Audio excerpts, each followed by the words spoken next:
Good morning, everyone. And it's 9:30. I'm going to call the meeting to order.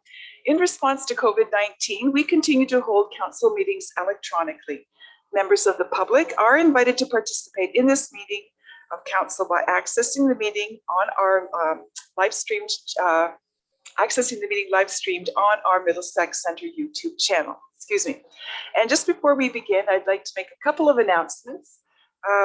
First of all, on behalf of council and staff, I would like to express our thanks to Middlesex Paving and Maintenance for the amazing rock donation that they have placed in Kamoka Park. We are very, very appreciative of all of the work and support that MPM Group has afforded to the municipality over the years, from the donation of labor and materials to asphalt for our trails to make them accessible, to this latest edition of the rock with inscription. So I'd like to acknowledge them at this time. As well, I'd like to offer congratulations to our own CAO, Michael DeLulo, on his appointment to the Ontario Municipal Administrators Association Board of Directors. Michael is stepping up from his role as a member of the OMAA's Training and Education Partnership Committee, and he's looking forward to continue to contribute to the OMAA's work of promoting good governance by supporting CAO leadership and professional management of municipalities.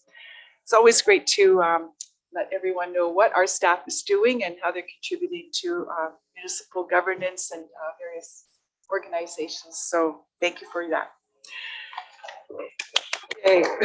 Okay. There are no additions to the council agenda, and I have not been notified of any pecuniary interest. I don't see any hands, so we can move now to delegations and presentations.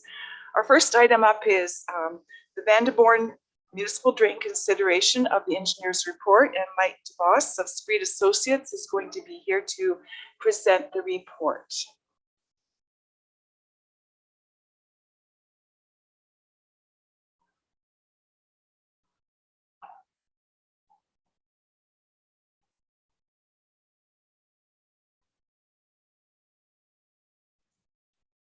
Here we are. Good morning, Mike. Morning. Thank you. You're welcome. The floor is yours. Okay. This report was prepared in accordance with Sections 4 of the Drainage Act for a new municipal drain. There was a request from several landowners in the areas of Lot 12 to 14 in concessions 13 and 14, which is near 14 Mile Road and Adelaide Street North.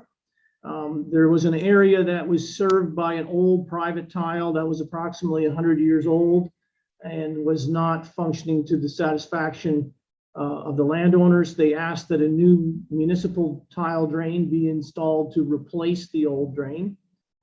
So therefore, we conducted a survey, come up with preliminary design cost estimates to construct a main drain heading from Medway Creek in Lot 14 upstream in a northeasterly direction.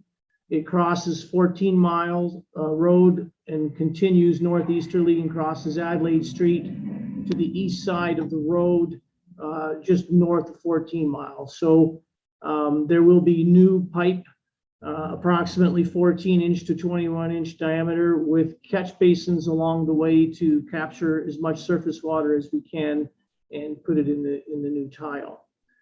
There is a contingency for some poorer soil that for areas that might not be able to be installed with the wheel machine. We did do some test holes and had to try and establish what that might be, but we've done our best to estimate that.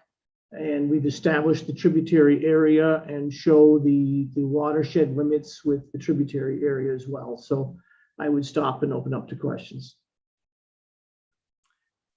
Thank you for that. I'll look to council. Are there questions? Council Shipley? Thank you, Madam Mayor. Mike, I do farm that land for a couple of friends of mine. There is a blowout or a Hickenbottom or something in that field. I'm just not sure what it is. They thought it was a Hickenbottom, then they thought they put in to get more air into that tile. Then they're saying now it's a blowout. Will that be gone altogether, that unit that's sitting in the middle of that field? If this location is along the route of our new drain, yes. The old drain will physically be destroyed throughout its length. Underneath the road, we might have to leave the piece under Adelaide Street, but the pieces out in the field will be physically destroyed as part of the project. Thank you. Just one more question. I'm not sure on this myself, Mike, but on the inside of that racetrack, on the south end of it, I believe there's a drain there also, a drain off the racetrack. I'm not sure where that goes, where it ties into the one you're replacing, or just what's going on there, but maybe it wouldn't hurt just to see where that one does go into this function or not. Yeah, we did have discussions about that particular tile. It's our understanding from what the landowner says that that tile heads south and does connect into this drain. So as we go past that area, we would connect in that tile as we go and destroy the old drain. Great. Thanks very much, Mike. Are there any other questions for Mike? Seeing none, then we have a motion before us that Council for the Municipality of Middlesex Centre receives the Van de Born Drain Report from Mike DeVos, Street Associates, dated June 30th, 2020, and authorizes that project to proceed. And that the Court of Revision will meet on October 13th, 2021. And further that Councillor Heffernan, Councillor Shipley, and Deputy Mayor Brennan be appointed to sit as members of the Court of Revision, with Deputy Mayor Brennan being the chair. Do I have a mover and a second? Councillor Shipley and Councillor Deputy Mayor Brennan. All in favor? And that is carried. Thank you for that report, Mike, and we'll look forward to seeing you, I guess, in October. Okay, thank you. Have a good day. Bye-bye. Moving to item 4.2, we have a presentation from the Middlesex Centre Archives and the committee to establish a Middlesex County Archives. They're going to be doing an update presentation.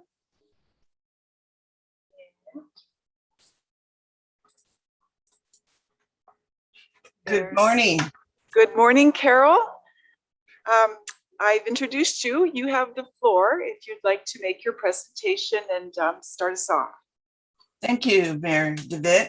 We're going with the Middlesex Centre or the Middlesex County Archives presentation first. Okay, as you see on your screen, our title says the aim of our organization.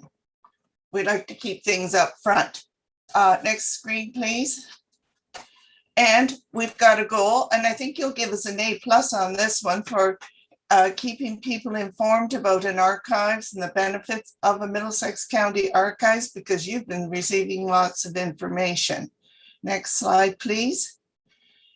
These are the legislative requirements, and I'm sure you're well aware of them. Basically, you need to retain some records, and you've got a retention policy, and that people have access to the records and a timely access to the records. Next slide, please. These, do you know where your 1850 or pre-amalgamation records are? If you do and you've seen them, this is what they look like. Next slide, please. Why would you want to see them? Well, these records set precedences over the years for how we operate in Middlesex Centre now, and they're always valuable to go back and check to see if what we think is in them is actually in them. So that's why we would want to keep them. Next slide, please. I know all the municipalities are in the process of digitizing your records, but have you kept the originals?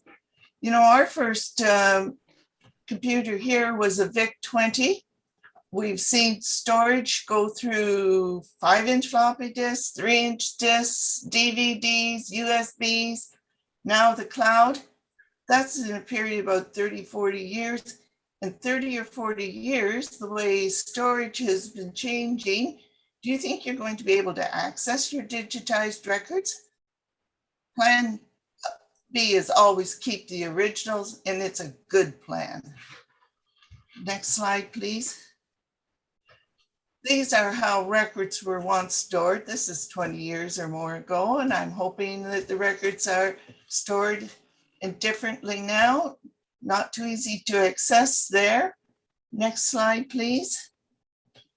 And if your records are stored, I hope they're environmentally controlled under all these conditions, because if not, you're risking molding of the records, you're risking fading of the records, you're risking the records being destroyed, destroyed because of dryness and brittleness. Next slide, please.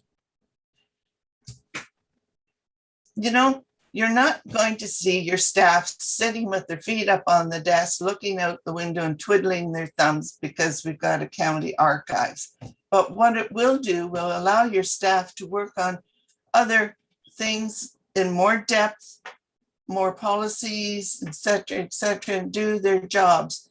And it will free up space in the offices. So that's one of the great benefits. Next slide, please. Who will benefit? All these people will benefit. The professionals, groups that come in.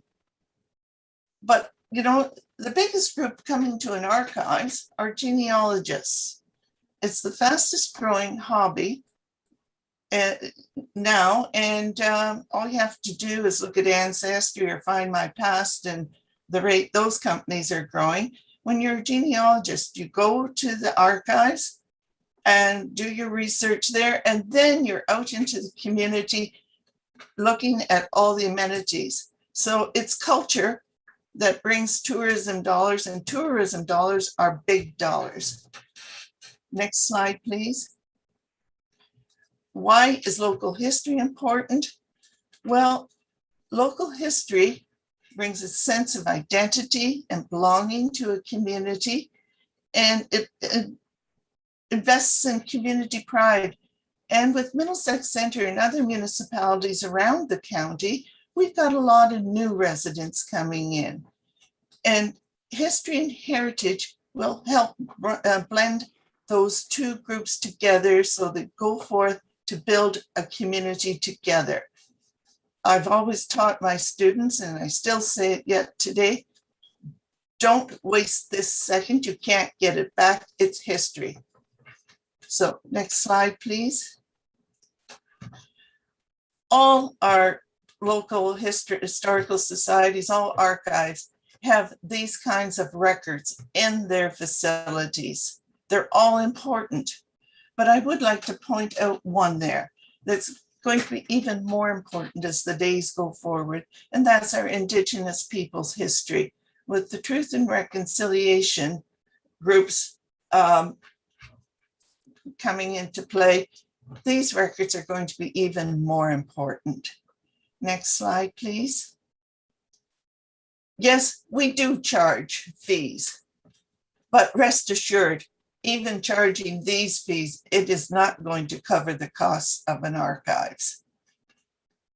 Next slide, please. Have a look at this map. See that white? That's Middlesex County. That says we don't have an archives. The green colored says all those counties have archives. Middlesex County is one of the oldest and one of the richest in historical heritage, and we don't have an archives to keep all that material. I think it's time for it. Next slide, please. Why in our Middlesex County archives now? Well, our senior citizens, as always, have a vast knowledge of the history and are able to tell the stories. But as always, when seniors pass away, we lose that history, and we've lost a lot. When in all our organizations and even our archives, I hate to admit it, but we're all seniors. And some of these organizations have been operating a lot longer than our Middlesex Centre archives. They have vast amounts of materials, and they're aging, and they're saying, we can't keep it up. We need some place to put our materials because people aren't coming in to help us, and we just cannot carry on. They're burning out. Next slide, please. The other reason Middlesex County government is changing its location. So if you're going to change your location and you've got all those records at the county building, and some of them are archivable, why wouldn't you move them just once and move them to a county archives where they will be cataloged and you can have access to, access to them in an easy manner. Next slide, please. If county council does approve a county archives, they'll be seen as giving back to their constituents and investing in local history and in archives. We know that there's support for county archives out there, and it's needed, much needed, to save our history and our heritage and celebrate that history and heritage. And the old adage, pay now or pay later, because it's going to become more expensive later and more records will be lost. Next slide, please. The choice, we've got choices here. We've lost a lot of history. You've seen the dumpsters outside the homes where their homes are being cleared out and the dumpsters there and they're taking everything. Fire, nobody wins in a fire. And think about the times that the sump pump has failed and you've been scrambling in your basement to get things up and out of the way. Rodents, insects, and mold also contribute to the loss of records. Next slide, please. So you've got a choice. And it's time for Middlesex Archives, and let's save more of our history and our heritage. Thank you. Do you want to Did you want questions now, or did you want to see Dave's presentation about our Middlesex Center archives? I think we should do the presentations and then I'll look to council to ask questions on either topic, if that works. It definitely works. David, Okay. Take it away.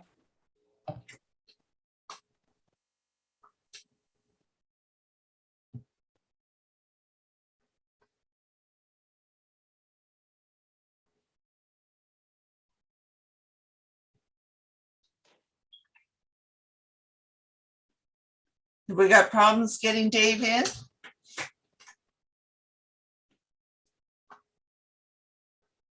Okay, am I in?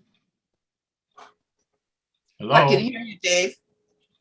Oh, hang on. Try that.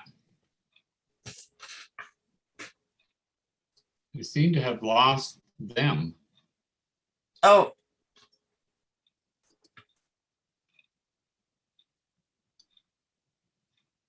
Hello? Hi, I don't know what's going on. You can go ahead, Dave. We can see you and hear you. Okay, thank you. Middlesex Center Archives was realized through the influence and support of people like the late Mayor Al Edmondson, who helped us acquire the former Delaware Municipal Office space for an archives. Also dedicated people like Dr. Ken Veldhuis, who helped us set it up and get it running, brought in lots of materials from like the London Township Vault, that sort of thing.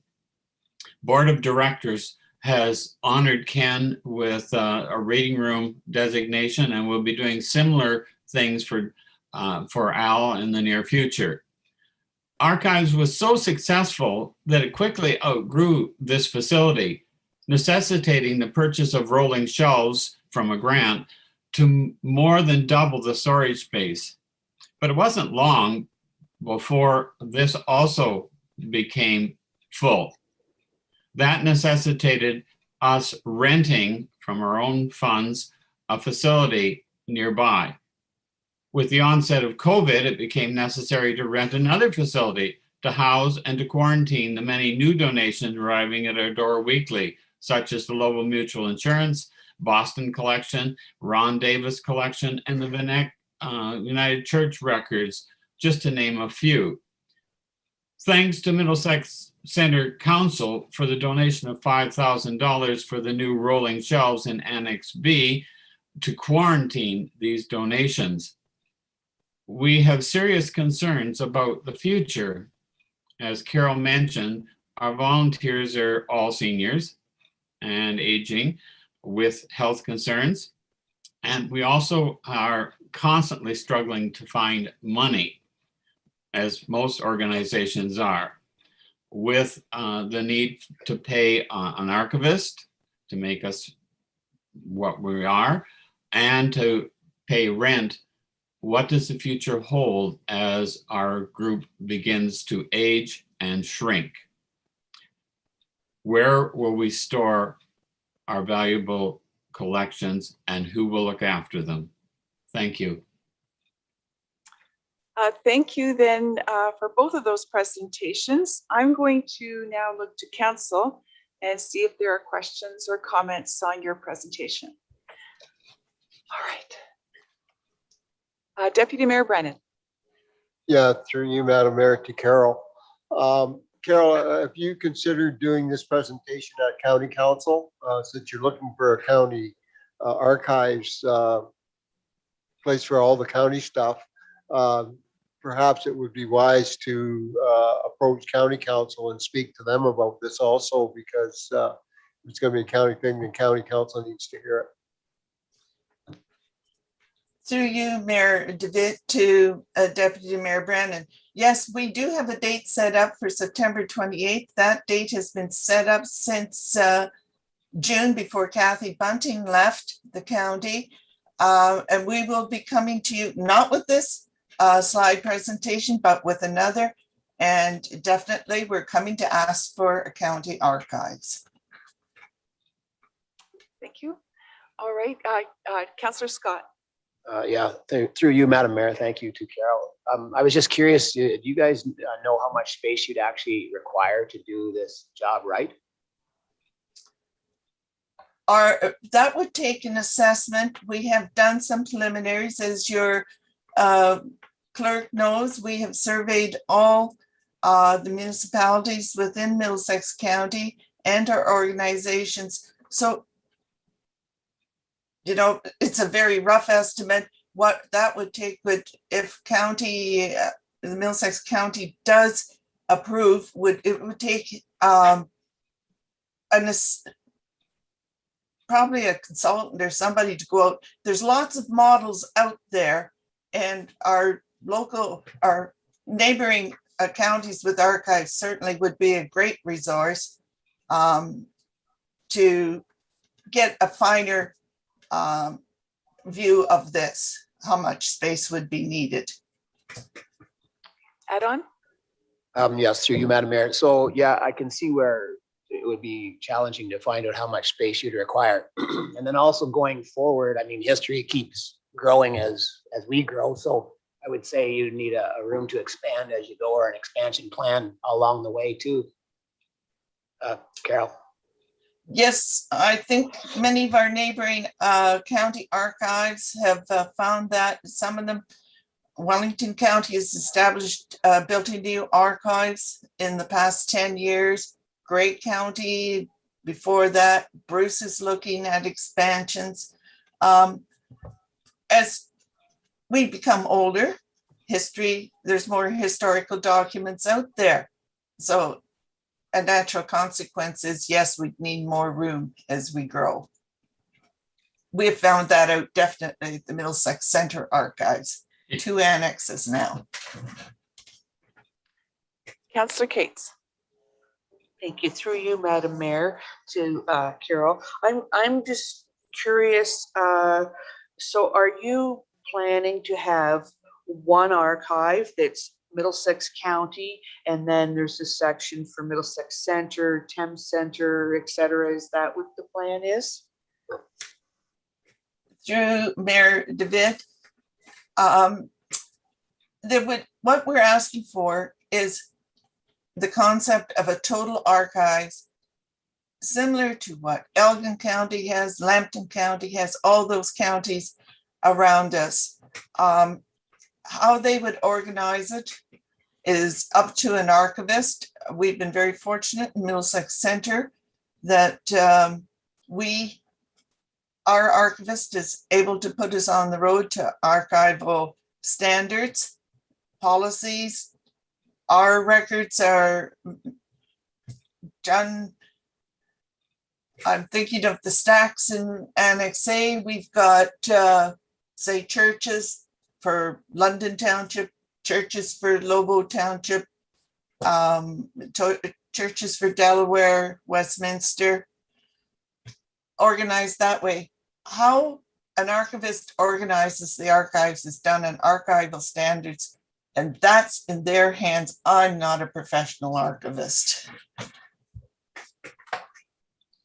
Add on? All righty. Other questions? Councillor Heffernan. Through the mayor to Carol, I just wanted to express my appreciation to both yourself and Dave for presenting today, and also for your work in the Middlesex Center Archives and keeping history alive, and this committee that is working forward to an archive. I'd also propose a motion that the municipality of Middlesex Center support the committee to establish an archive for Middlesex County. Thank you for that. I'm going to look to council and see if there's a seconder for that. Councillor Cates well, not anyone opposed. We're here. All in favor of that motion? And that is carried.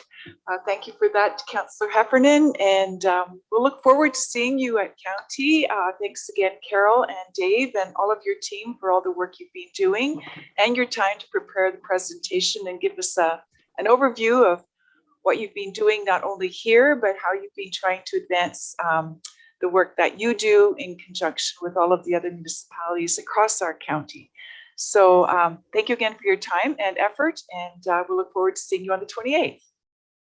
Thank you, Mayor DeVitt. I think one of our members here, Sharon McMillan, has a comment. Is there time to allow her to make a comment? And we do appreciate Middlesex Center and all their support. Thank you, thank you, thank you, folks.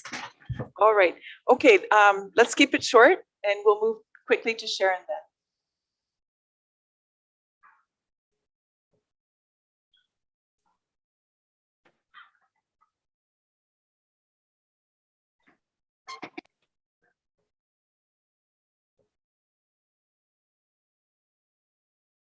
Do we have her there?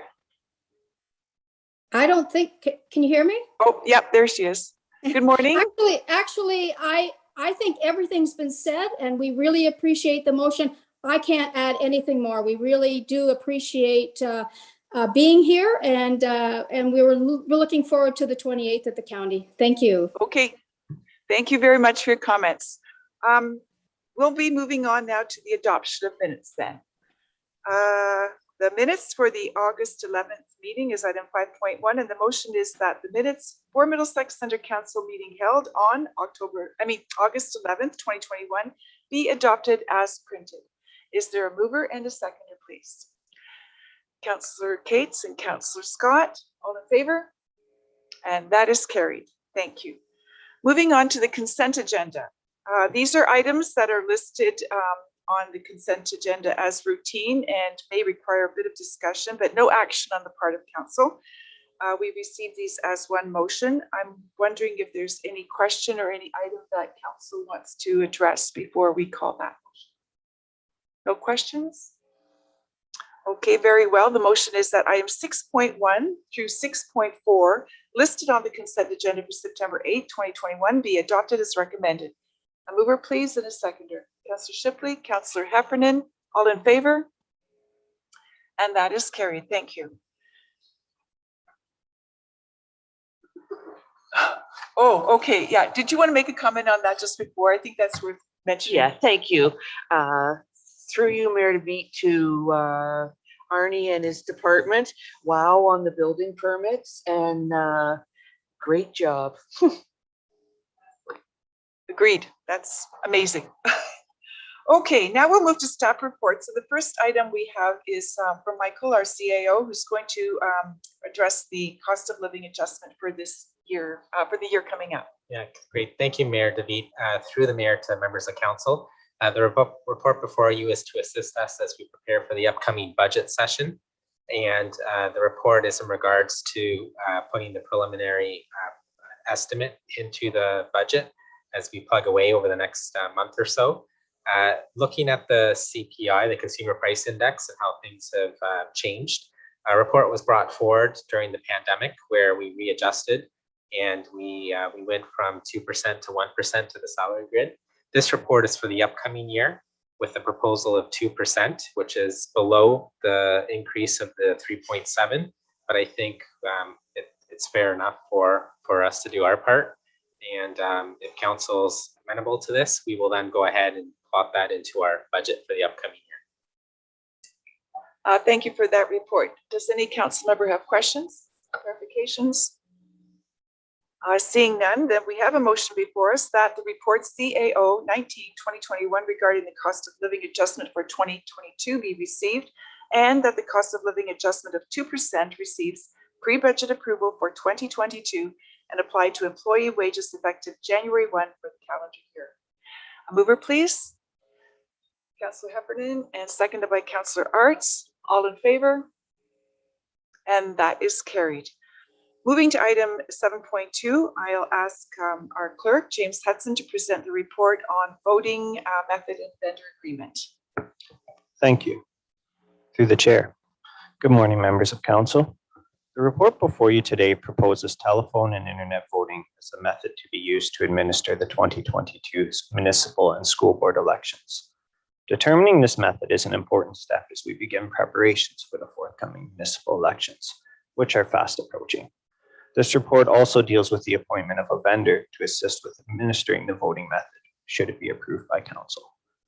As municipal clerk, one of my responsibilities is to work to uphold the principles of access, protection of privacy, and proper election administration, as found under the Municipal Elections Act.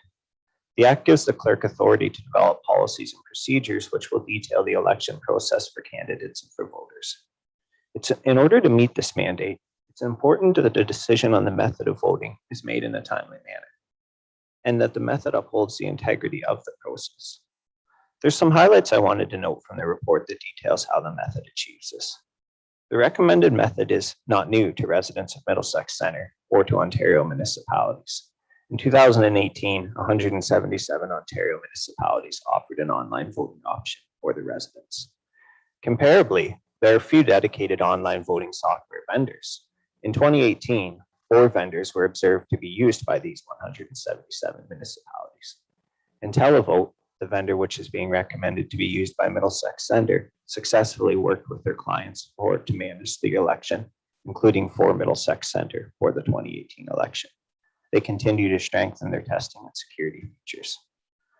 I wanted to touch on the opportunity for voter engagement as we prepare for the 2022 municipal and school board elections, and that it's a priority of ours to get information out there in different venues to different audiences. As a result, myself and team members will be attending different municipal facilities, parks, and outdoor spaces to provide information to voters and candidates. In addition, I'm very excited about the prospect of offering dedicated voter assistance locations, which the public can attend and cast their ballot at. The VAL model is really intended to bridge a gap between the paper ballot and the digital voting process. Further to this, telephone voting is being recommended as an alternative method in addition to the voter assistance locations and at-home online voting. In combination, these methods help make voting accessible to a wide audience. Accordingly, internet and telephone voting is being recommended as the method of voting as it is consistent with the approach undertaken by the municipality over our previous 2 election cycles, and it further aligns with our counterparts within the county itself. By combining our resources and our collective knowledge, we can deliver on a consistent and well-organized election across the local communities of Middlesex County. I'll stop there, but I'm certainly open to any questions that members of council may have in respect to the report. Thank you for that presentation. I'll look to council now for questions, clarifications. I'll start with Councillor Heffernan. Through the mayor to James, this is just a comment. There is a small portion of the population that this can't help. And I refer back to 2014 when my mom wanted to vote, as she always has. And she didn't have a TV to punch things in, nor did she know how to run that. And the telephone was bothering her. She, had issues. She wanted to go to the office to vote, which I brought her in, and she was given the spot for the TV to do her voting on. And so to me, that wasn't very confidential because obviously I had to help her. So despite this, and I know it's worked really well the last 2 times, nevertheless, there's a really tiny portion of residents that would not be appropriate for it. And it's just a fact. And I guess they lose their confidentiality is my concern, but it is what it is. Just a comment. Yeah, thank you. Thank you for your comment. Okay, other questions or comments? Councillor Cates? Through you, Madam Mayor, to James, just to clarify, good presentation. When you talked about setting up a few spots, is that places like what Debbie's talking about where people would come in? That is what Debbie described. So more than just here. More than just here is the intent. So we would look to have strategic locations throughout the municipality so that we're able to offer less travel times for folks. Coldstream is certainly a location here where we would offer one of those, but it would not be the only. We would look at other locations as well. Maybe the Kamoka Community Center, because everybody has voted there in all the elections for years. And I remember last election, people were like, I went there to vote and there wasn't anybody there. I think we'll be targeting municipal facilities and certainly good facilities such as that one that meet all of the accessibility criteria. So absolutely. Thank you. Councillor Scott? Yes, Madam Mayor, to James. I think that obviously this is where we're going in the future, and it's a good way to get more people voting. I have heard in the past from residents, though, that back to Councillor Hefferman's thoughts that, there is no paper backup. And I know they think that way. And he was talking specifically when I don't know if we've been in situations where we've done recounts, but probably. And that was always his concern. So is there any way that we can comfort those folks with, you know what I mean? I know it's done digitally, but I suspect it's recorded when you hit it, and we could print and count that. Because I couldn't answer the question for them, and I would have liked to have. But I do believe going forward, it's a great system. If we can provide assistance to those guys to get it done and kind of prove to them that we do have a backup, you know what I mean, plan if we have to recount. Absolutely. I appreciate that question, and I'll address that to say that within our contract with our vendor IntelliVote, we actually specifically have provisions around what a recount procedure would look like. Because to your point, it's integral that we have a backup of the election votes, a clear casting of the ballots. And accordingly, we will have that. It is backed up, and for the purposes, whether it's for a recount or to verify the election results. So there's a verification process that we would go through following the election. And as part of that, we would demonstrate that we can verify and properly back up, store, and ultimately protect that data. So to your point, I can appreciate there's some public concerns around digital storage of data. What I would say, though, is I think we have great confidence in our vendors' ability to do so securely. And there's an opportunity to back that up in multiple ways. So I think we're safe, and I appreciate that comment. Is there anyone else? Councillor Arts? Excuse me. Through your mayor to James, the province has extended nomination days by 3-4 weeks. So for you to get ready and for the internet company, they factored in that they've shortchanged them basically a month in prep time, have they? Appreciating your comment there. It is 4 weeks that they've moved that up, which does compress the timeline for the types of preparations we're working on today by, 1 month. They have not made any adjustments to the front end of that to allow for additional time. Fortunately, by bringing the report in the timing that we have, we feel that we're still well on target to meet our election timeline and actually fall through with the same timeline as was done in 2018. Thank you. Is there anyone else? Okay, seeing none, I'll just add my thanks to clerk for that report. It's an important part of our democratic process. So yeah, I think we're treating this with the appropriate weight that it needs. So the motion is that the report CLK 13/2021 regarding the 2022 municipal and school board election voting method and vendor agreement be received, and that council endorse an alternative method of voting, that is telephone and internet, for the 2022 municipal and school board election, and that the mayor and clerk be authorized to execute the necessary bylaw that approves an alternate voting method for both telephone and internet for the 2022 municipal and school board election, and further that the mayor and clerk be authorized to execute an agreement for e-voting services with IntelliVote Systems, Inc. for the 2022 municipal and school board election. Do I have a mover and a seconder? Councillor Cates and Councillor Shipley, all in favor? And that is carried. Thank you. I'm going to now look to Heather Capron, who's going to present the social media policy report.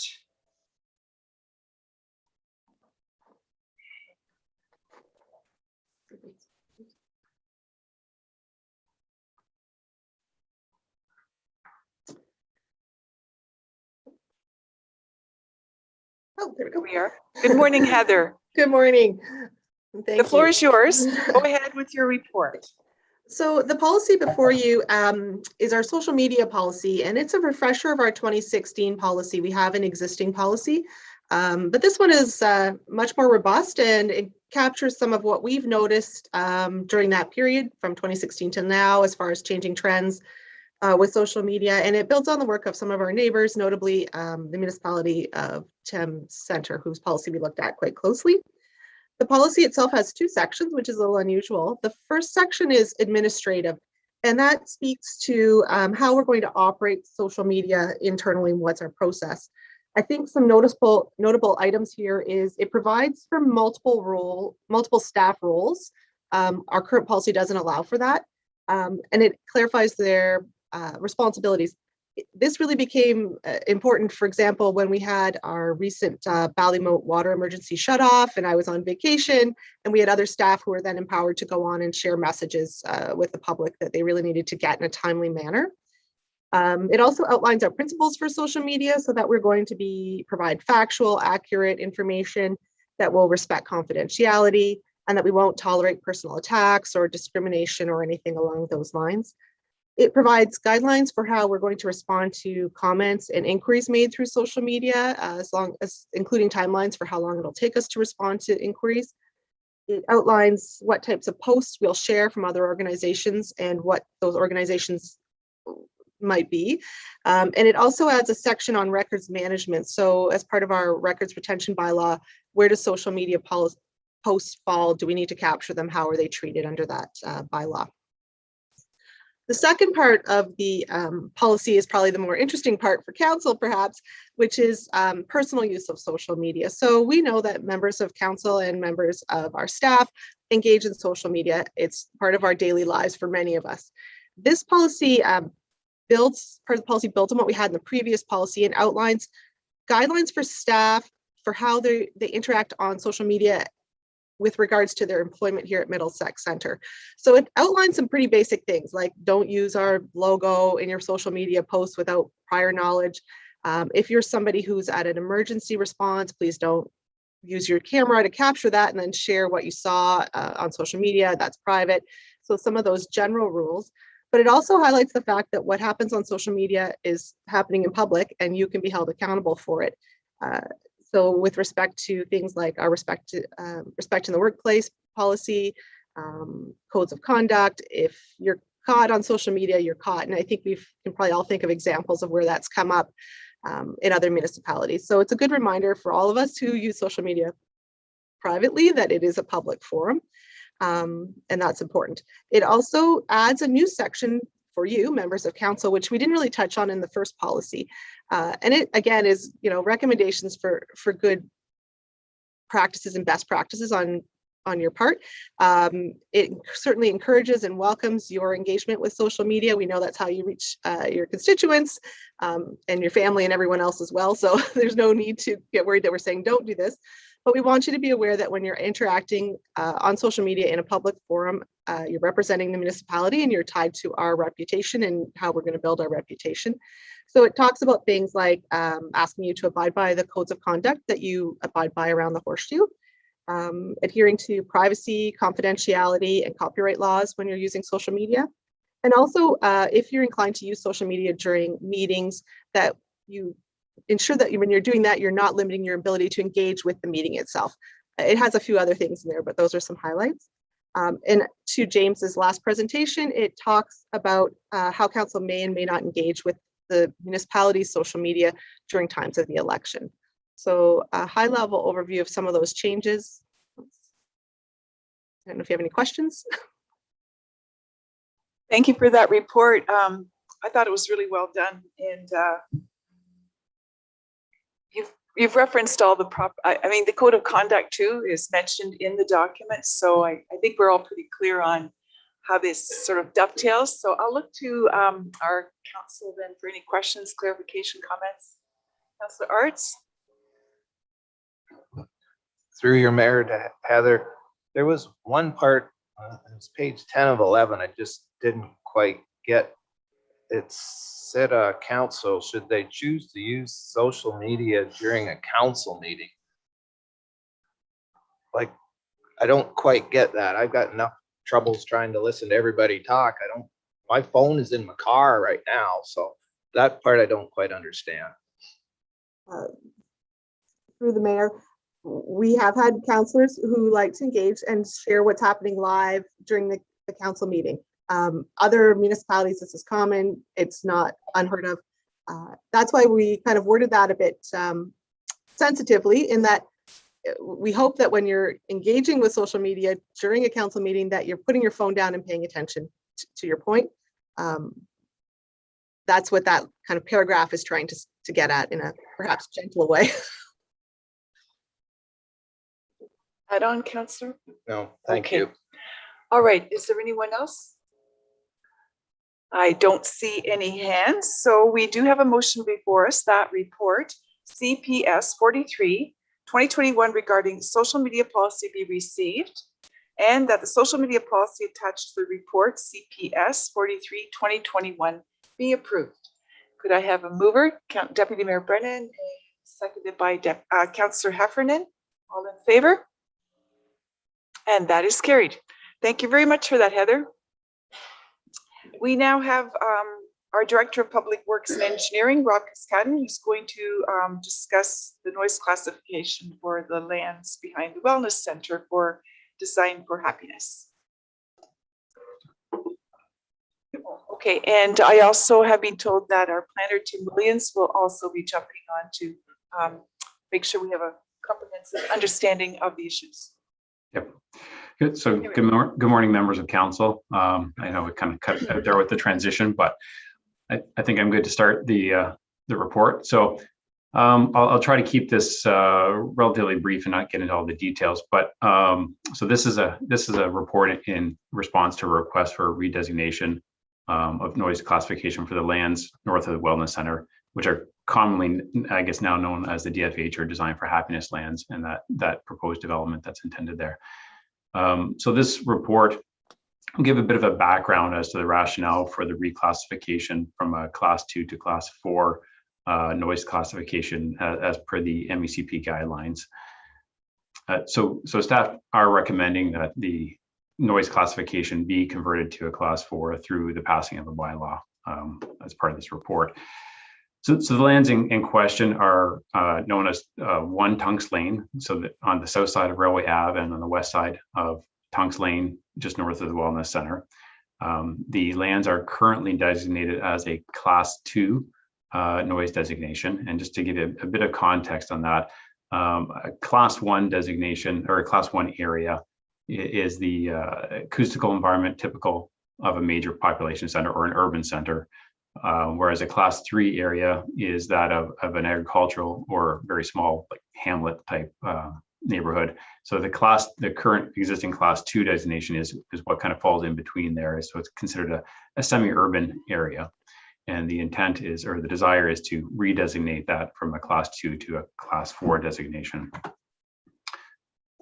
So the proposed development is essentially an infill residential development of townhouses, potentially, or at least townhouses within the phase 1 of the development on the northern part of the subject lands, which is the area closest to the existing master feeds site, just northeast of that.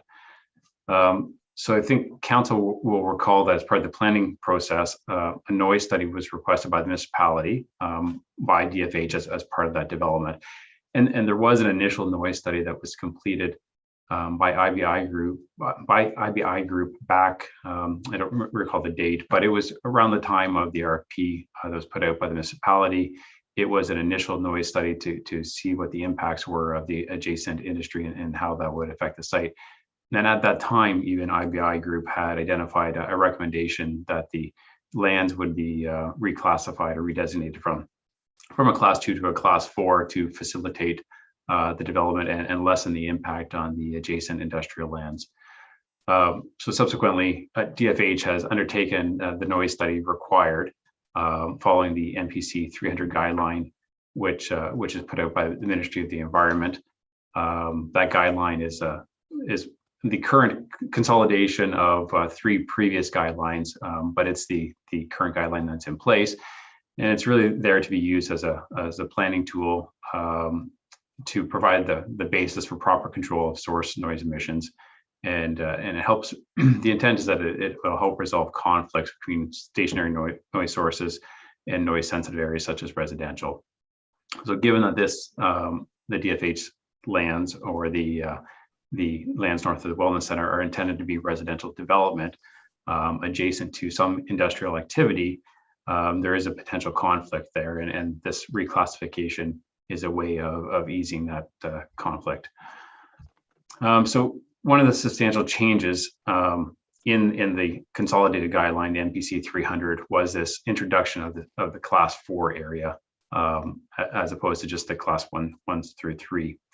So this is a tool that municipalities can use to approve sensitive land use, to relax the noise limits on the sensitive land use adjacent to industrial areas. So essentially, it's really to encourage infill development adjacent to industrial or commercial areas that are kind of in the midst of redeveloping or infilling. So the class 4 designation does what it allows. It allows a higher decibel level within the guideline. So within the guideline, each classification has set noise decibel levels that need to be, or maximum limits, depending on the time of day and the source of the noise. And the class 4 relaxes that for these lands so that the industry adjacent won't be won't be impacted. There may still be some impact, but not impacted to the same degree by having a residential development adjacent to their site. So the proposed development is going to be 69 townhouses, and as I mentioned earlier, the closest corner, the northeast corner, is adjacent to master feeds. And although there is existing residential on the north side of Railway Avenue, the closest townhouses within DFH's property is actually going to be closer to the source of noise on master feeds. So there is a bit of a different effect on the one Tunks Lane or DFH lands as opposed to the existing lands. So that's part of the reason for the desire to change the classification. Now, I should point out that master feeds, and this goes back a couple of years, but they are required through the ministry to complete a noise mitigation plan as well. And they've been consulting with the ministry on that topic. It was decided with the ministry's approval to postpone the implementation of that pending the outcome of this redesignation, just so that master feeds would know if they were dealing with class 2 on both the north and south sides of Railway Avenue, or class 2 to the north and class 4 to the south. So So once this has been approved, then they will need to move forward, and they will have to mitigate their source noise so that they meet class 2 on the north side of Railway Avenue, but they may not be able to meet that on the south side. Then that's where the class 4 designation gives them some leeway as to what they need to do for mitigation on their site. So the preference, I know some within this report has identified that the preference has always been to look at source controls, but at some point or sometimes that's not necessarily beneficial or fair to the existing industries that are in place. So Master Feeds is a long-time industry in this location, to require them to control their source noise down to a class 2 level seemed unfair. So the redesignation of the lands to a class 4 will help limit that impact, both on their existing operation and any future expansion on those lands as well, because they do have further to the south, they do have other areas that could potentially be developed in the future, which would be then adjacent to these lands across the road on Tunks Lane. So the intent here is to ensure the long-term operation and viability of the existing industry, while still allowing the residential development to proceed with a limited impact on either one. I guess one thing important to point out too is that within the agreements of purchase and sale to the townhouse purchasers or whatever other units end up there, is that there will be warning clauses within those agreements that identify that the lands are class 4, so that they are aware that they may be subjected to higher levels of noise than would be in a different residential environment. And I should also point out that in the northeast corner of the site, that DFH has agreed to put in some mitigation to further reduce the impact on those units that are closest to the Master Feeds development or Master Feeds industry. Even though it was kind of a borderline and wasn't necessarily going to be required, they've agreed to put that in just to limit any type of noise complaints. So ultimately, there's 3 different options that council could take. Council could choose to leave the lands as a class 2 designation. Their level of mitigation on DFH and the proponent will be increased with that. Or council could agree to redesignate the lands as class 4, or 3 would be no decision at this time, and to look back to DFH to provide further justification for the redesignation. This has not been common practice within the county, but there is one other example of a development that's been reclassified to class 4. And off the top of my head, I can't remember if it was Strathroy or Lucan Badolf. I think it was Lucan Badolf, where that has been done to facilitate development as well. So staff are in agreement with the request and recommend the redesignation of the property, as does our third-party reviewer, IBI Group, who reviewed the noise report that was prepared by DFH's consultant.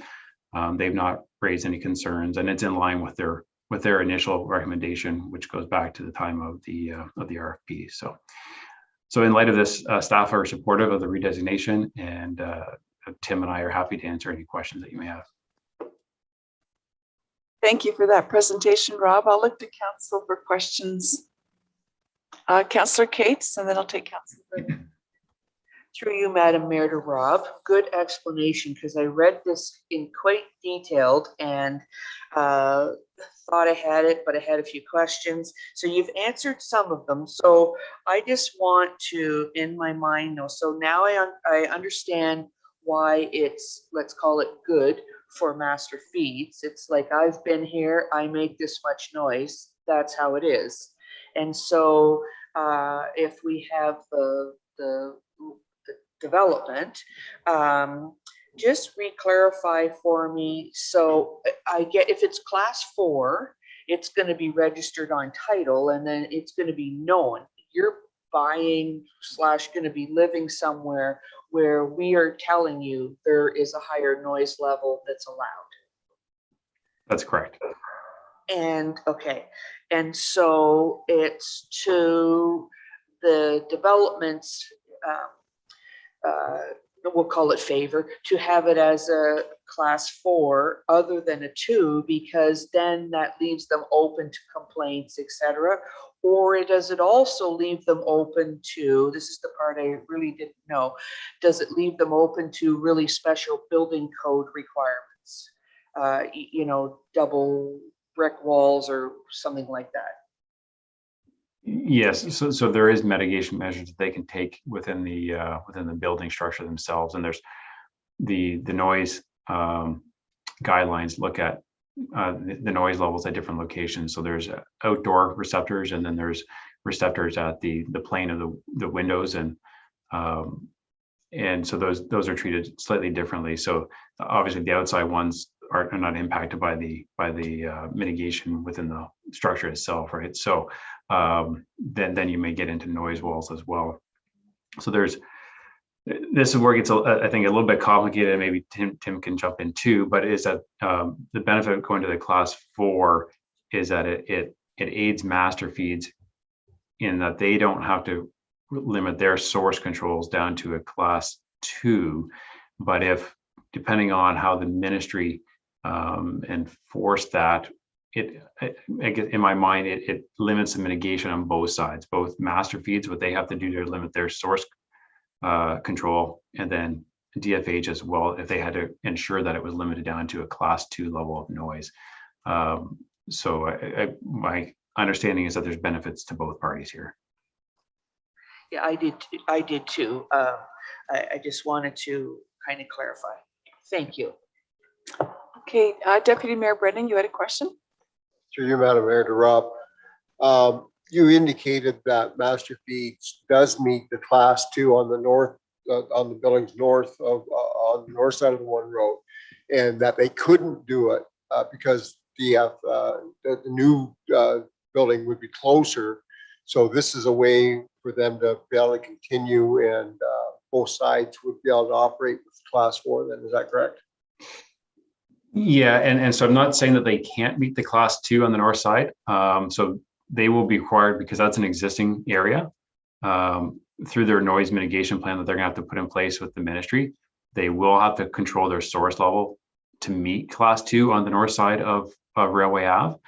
But because of the of the layout on their site, the way the noise funnels through their, if you look at attachment 1, the noise kind of funnels between the 2 buildings and towards the DFH property, the northeast corner of the DFH property. So if you look at an isometric or contour map of the noise levels that come out of master feeds, it actually impacts that northeast corner of master feeds more than the northeast corner of DFH lands more than it impacts the lands on the north side of Railway Ave. If that makes sense. It's part of the way the layout is on the site. Thank you. Are there other questions? Councillor Scott. Yes, thank you. Through Madam Mayor to Rob. So with these classifications, do they also come with designated hours that they have to be met? If you know what I mean? Like, so if it's a class 4, is it between 7 and 9 o'clock at night, or is that part of the schematics? Yep. So through you, Madam Mayor, to Councillor Scott. Yeah, when you look at the MPC 300, there's different criteria for different times of day. So essentially they go from 7 a.m. to 7 p.m. and then they have 7 p.m. to 11 p.m. and then there's an overnight one as well. So it depends on whether you're looking at your outdoor reception area, or if you're looking at the plane of windows, and whether it's traffic noise or stationary noise. So it's all broken out, but it definitely does look at different criteria or different limits for different times of day. Great, thank you. Okay, if there are no other questions, we do have a motion as laid out by staff that the report PWE 26/2021 regarding a noise classification request for 1 Tunks Lane be received and that the request for redesignation of noise classification filed by Design for Happiness to permit a Class 2 to Class 4 be approved, and further that the bylaw be passed to designate Class 4 areas as per Appendix A to the report PWE 26, 2021. Is there a mover and a seconder? Councillor Cates and Councillor Scott, all in favor? And that is carried. Thank you very much for that report, Rob and Tim. And we'll move now to 7.5. This is an application for draft plan of subdivision and zoning bylaw amendment filed by Kevin Muir, and Marian Cabral is going to present this report for us. Great. Thank you, Madam Mayor, and good morning to you and to council. The municipality did receive a zoning bylaw amendment application, and the county received a plan of subdivision application for the lands known as 10125 Oxbow Drive in Kamoka, which is located on the south side of Oxbow Drive and east of Kamoka Road. The subject lands are approximately 19 acres in area and was previously used as a gravel pit, but are currently vacant. They do contain a borrow pit, which is located on the southeast portion of the lands. So these applications were before council in December of 2020, and this was for information purposes, and presented today is a recommendation for the rezoning and request, and that the county issued draft plan approval for the plan of subdivision. So the rezoning requests for the land include rezoning from extractive industrial to several residential zones to permit the development of 48 lots for single detached dwellings, as well as one block for 8th Street townhouses. There's also blocks for stormwater management pond and for a trail, and as well as the entire development would occur over a series of 3 phases. The applicant would also propose 2 internal streets, so Street A and Street B, which will serve the development and establish a future connection to the lands immediately to the east. So the requested zones include 2 site-specific urban residential first density zones and 1 site-specific urban residential third density zones, an open space zone, and an open space and urban residential zone that would only apply to the retained parcel, which are not part of the plan of subdivision. The requested applications are generally consistent with the policies of the PPS, the county and Middlesex Center official plans as it relates to directing residential growth and redevelopment of lands within full service settlement areas. This application was circulated to area residents, agencies, and staff ahead of the December 2020 meeting. And since that meeting, as staff have been reviewing it over the last few months. In December of 2020, staff received comments from the public related to the grading of the development, stormwater management plan for the lands, including runoff controls into the proposed pond and into the nearby creek. Municipal staff, the Conservation Authority, and the Ministry of the Environment will all have a role in reviewing the stormwater management plan and ensure that the stormwater management pond and existing borrow pit are designed to capture runoff associated with the development and not to exceed any ministry guidelines for any contaminants. The chief building official also had concerns related to the settlement of the soil due to engineered fill that is used to grade the lands. This is addressed through one of the draft plan conditions that will require documentation from a professional engineer to ensure that the land is suitable and safe for residential development before final plan approval is issued. Additionally, the Director of Community Services had comments on the trail proposed. Specifically, this is related to the length and the location. Staff reviewed the development proposal with the applicant and have identified that a trail will extend along the southern perimeter of the land and connect to the local park, which is located to the south and west of the lands, and eventually connect to the land to the east.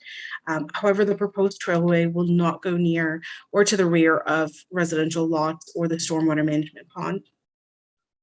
The Upper Thames Region Conservation Authority reviewed the applications and also has no concerns as the lands are not regulated. However, they have requested to review the stormwater management plan prior to final plan approval of the subdivision. Public Works and Engineering did make comments throughout the review of this plan, specifically as they relate to stormwater management, infrastructure, including future roads and overall design of the lands, and to ensure future connectivity to the lands to the east as well as the north. A special condition was added to address traffic calming measures if needed on proposed streets A and B, as well as Street B, which runs parallel to Oxwood Drive, is proposed to temporarily terminate as a turning circle.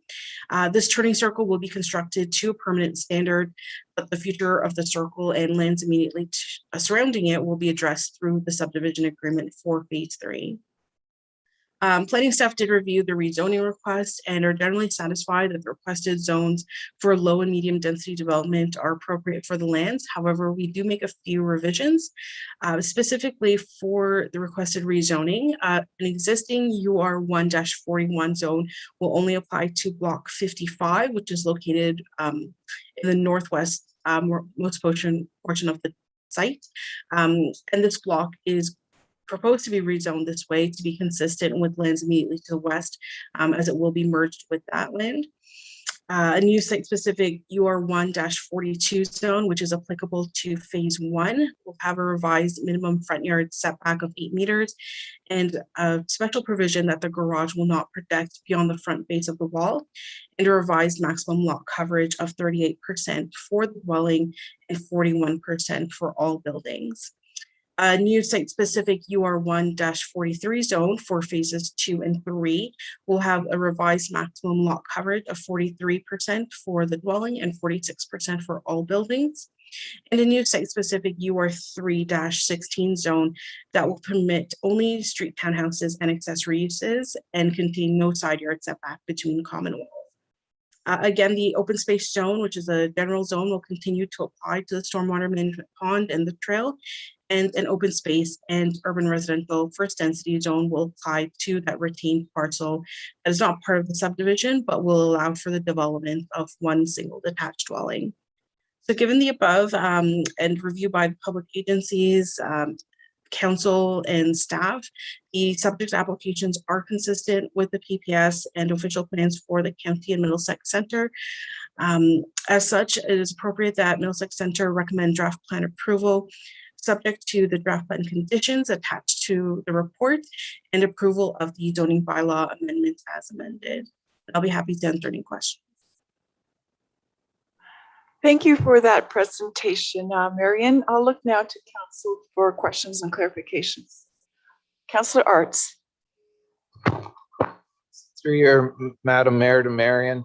First, I'd like to apologize for Marion. I usually have my questions sent in to her a couple of days ahead of time, and between the long weekend and things just didn't work out. So I've got no issues with phase 1 and 2, but phase 3, they're assuming they're going to buy properties that they may or may not.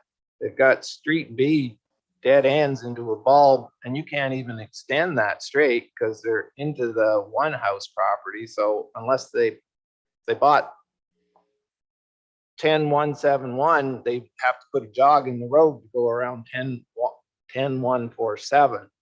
So I guess I've been down this road before where you've given the developer the green light, and then once the barn door is open, you can't pull it back. So I'm wondering what we can do to phase 3 to make for sure that by giving them this permission today, that that one just makes me uncomfortable. That's all.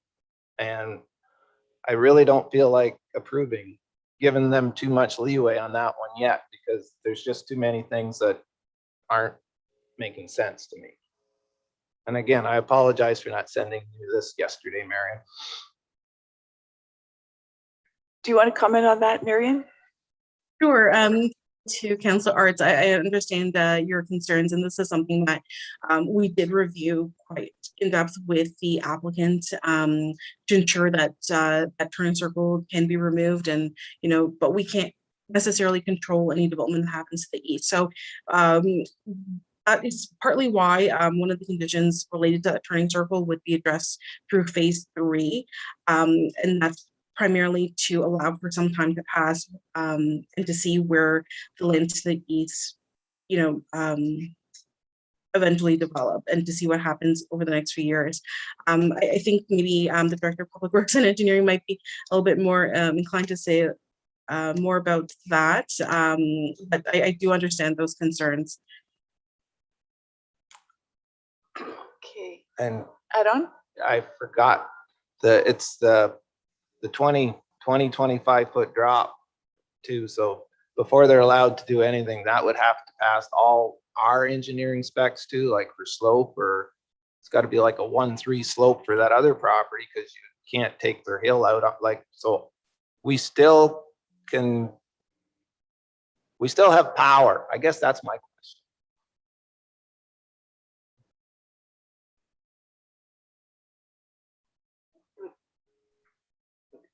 Oh, sorry. Or that's a comment, or do you want an answer? No, I guess that's a comment. Yeah, okay. Just making sure. This one, yeah.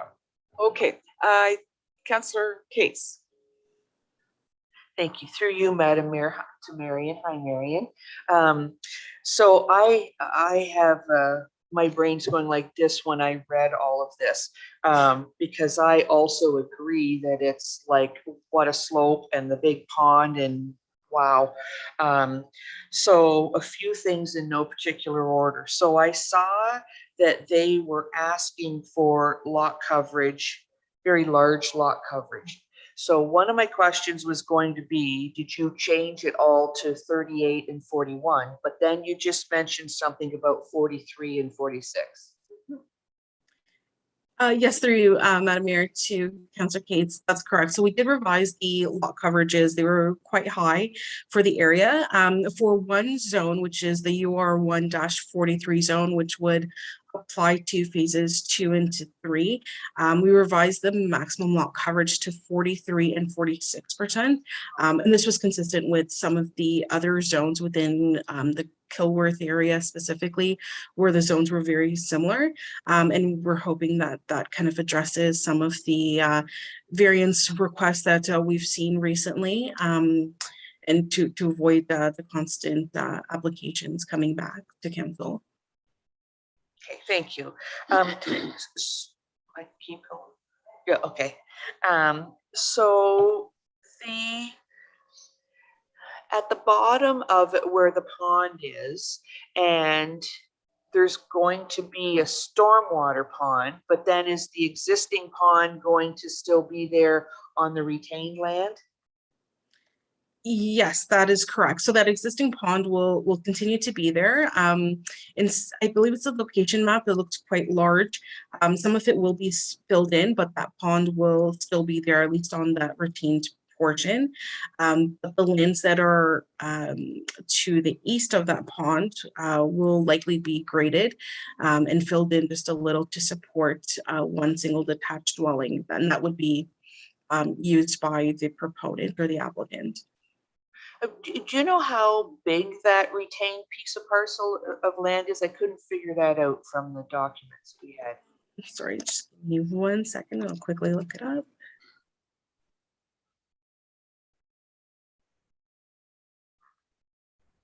I believe it is about 2 acres, but I could be wrong. I'm just kind of guesstimating, doing really quick math here. It's probably just under 2 hectares. That's close enough. So is this, I also wanted to say, I agree with Councillor Arts about the future. You know, one of those properties just recently sold to new people, and I just don't see, but what do I know? But I just don't see that, you know, when it says future development, is that like far off in the future? And so this is gonna sit there like that for quite some time. That was another one of my thoughts. The other thing, so today is the zoning change, but then is this going to come back to council? This is going to come back to council a few times? No, this will be a recommendation for the rezoning, and council, or at least staff is requesting council make a recommendation for county council to issue an approval. So this would be the final opportunity, I guess, based on the recommendation. So it doesn't come back with the design or anything like that. No.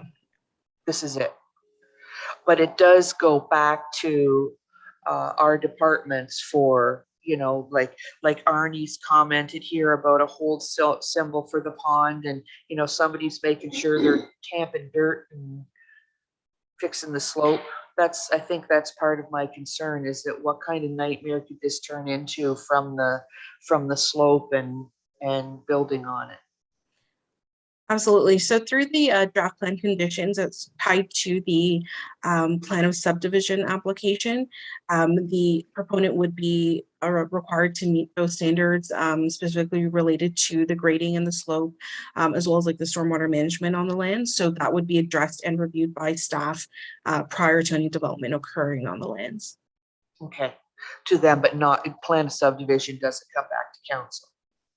Right, that is correct. So staff will be reviewing the plan of subdivision design, but it would not come back to council for review. Okay, thank you, Marion. Are there other questions? Councillor Heffernan. Through the mayor to Marion and possibly Rob if she's around. My concern is still about the slope. I noticed on section 5.2 on page 7 of your report, it indicates that any development or site alteration will not increase the risk to life and property, and there will be no impact on flooding, slope stability upstream or downstream properties. And I guess I'm concerned with that the fill is stable, that we're not going to have houses sliding into the water. And secondly, well, particularly with the climate changes we have more frequent and more severe rainstorms. And so I'm just, you know, are all these projections looking at all of that? I'm sure they're attempting to, but given the more recent climate issues, I'm just concerned about stormwater and the stability of the slope. And also, I noticed the conditions 25 and 26 basically is to provide a purchaser, any current purchaser, with notification that it's built on hill. And I'm thinking, okay, so why isn't this on title? Because the next purchaser, like when properties are resold, may not know that, and that could be just the time when there's going to be an issue. And so I'm concerned about that, and I'm concerned about the liability. Just by providing that piece of paper or that registration, does that relieve the municipality of any liability if something does happen in the future? Should it be registered on title? And even if it is, does that cover us? Like, I don't think we should be liable if someone wants to build on a pond, but you know, there's due diligence. But again, given the climate and so on, and just whether, you know, making sure that land is stable for building. That's a lot of houses. That's my concern. Marion, maybe I should ask Rob to jump in, maybe to talk a little bit about what does it mean to have engineered fill and how that is, well, we understand it's communicated to people, but how is it tested or verified for stability? What kinds of mitigation does staff do, or just to clarify what that is, how that works, and give us a little more clarity around the horseshoe? Certainly. So through you, Madam Mayor, and I apologize if I missed one of your concerns just as I jumped in here, but regarding the slope stability, that was a concern of staff as well, just the extent of the fill. We've had numerous conversations with the proponent and their engineers, and so we've added some language that we wouldn't typically have in the draft plan conditions, just around the requirement for inspection and supervision of the placement of the engineered fill, just to make sure that we're very clear up front of what our expectations are, that they'll be placing it under the supervision of a geotechnical engineer and require full-time inspection for that engineered fill.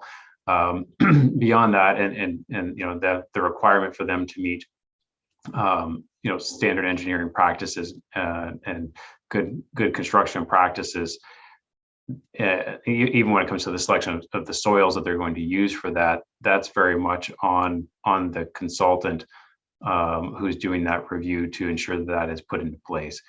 As far as the municipality's liability, if something were to fail, say years down the road and there was settlement, that's a question that I can't answer. I'd have to go back to and have that discussion with our legal counsel as to where we would sit with that. I would, you know, I believe it would go back to the developer and the consultant that was involved at the time, and the professional engineers that were involved on the developer side who would have signed off that it met the requirements. But that's a discussion that we can have with legal counsel. Regarding the stormwater, so this is a bit of a unique situation here in that we would have a municipal stormwater facility on the southern block that would be outletting to the private pond. And we've had multiple discussions around this subject as well, and discussions with the ministry, which are still not fully resolved. But we're at a point where we're comfortable moving the draft plan forward, knowing that we still have to work out details through the engineering, through the detailed design, and the approvals through the ministry, like for the ECA for the stormwater management. And so how that use of the private pond will be determined or solidified. There'll have to be an agreement in place with the landowner to allow the municipality's stormwater pond to discharge to that private pond. We have asked them to undertake a sensitivity analysis essentially on that, to understand, you know, with larger rainfall events, how that will function, because it is a subsurface infiltration outlet essentially right there. There would be no surface water outlet to the east or west. So it is something that we want to be very mindful for sure of going forward. If I may, you may have add-ons, but I wanted to ask, I think we've touched on something that I had a question about too. So the question that I have is with respect to the vacant land and stormwater and the references in the document that talk about groundwater and the height. And where I'm going with this is, are we considering the impacts, or are we concerned about the impacts on groundwater in any of our conversations around how stormwater and other water is moving through that property and whether or not it can end up in groundwater? Does that make sense? Have I explained what? Yeah. Okay, kind of nodding, I think. Okay. Yeah, no, I think I understand where you're going with that. So one of the required studies is a hydrogeological study. And so they have been completing work on the site monitoring the groundwater levels.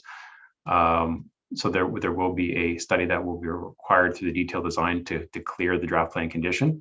So you have two issues, the water level across the site, and then the interaction of the stormwater with groundwater. And that has been one of the ministry's concerns, primarily with chloride loading on the groundwater. And so they have, the proponents, engineers have completed an initial chloride assessment and submitted that to the ministry.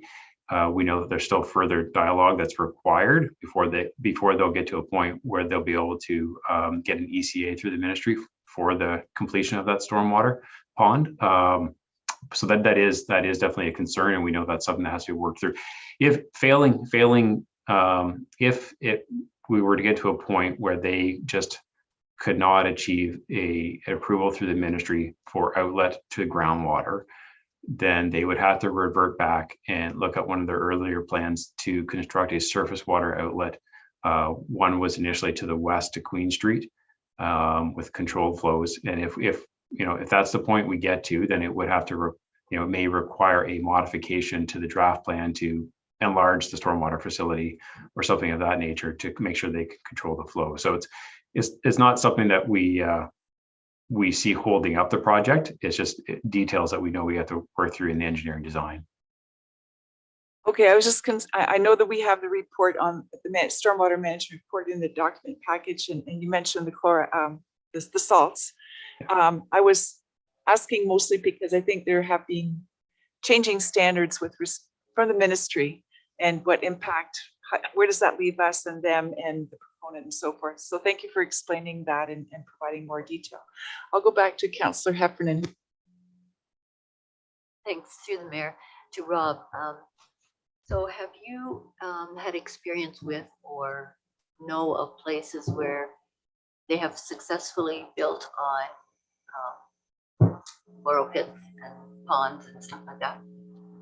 So through Madam Mayor, to Councilor Heffernan, I had not been directly involved with any. I have been told of some through a different file of some around, I think it was either Guelph or Aberfoyle, where they have filled in gravel pits and built upon them.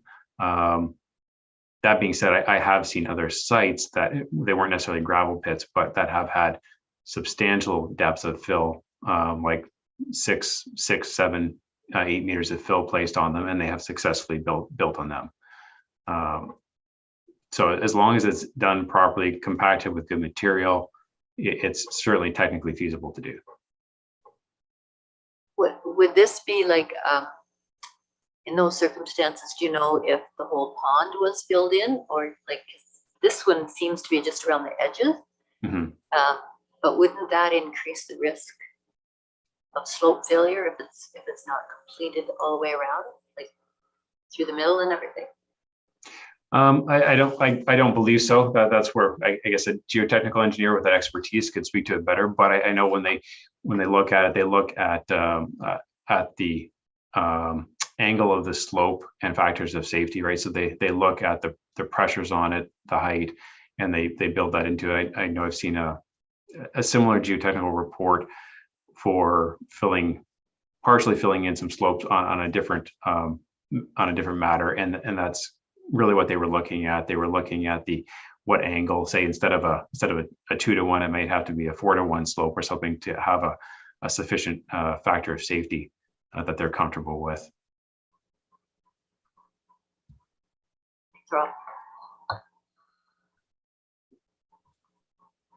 Add on or another question, Councillor Ertz? Through Madam Mayor to Rob, like I said, phase 1 and phase 2, I got no issues with, but do we have enough? Is there enough stuff in there that we still have pretty control of phase 3 if something just, I guess that's my question. We still got adequate control to ensure that it's done right? So through Madam Mayor to Councilor Arts, so we would still have the subdivision agreement that would be required for phase 3, right? So that still gives us so I'd say substantial control in negotiating that agreement as to what's permitted. And we've had many discussions around that bulb as well. It's not ideal, certainly, and we would not want to see servicing extended into the bulb. It would have to. Our desire would be have that servicing extended straight to the east, as if the lands to the east would develop at some point, unless by that point we know that they're not, right? And we have to deal with a permanent cul-de-sac there. But this, like Marion said, this gives us some time, and we can address that at phase 3, right? Really, to see whether that becomes a permanent bulb or whether it stays as temporary. Thank you. Councillor Cates. Through you, Madam Mayor. Thank you, Rob. My brain's going 90. So when you talked about I read in reading through all the stuff, I suddenly saw a drawing that had a pipe going from our Queen Street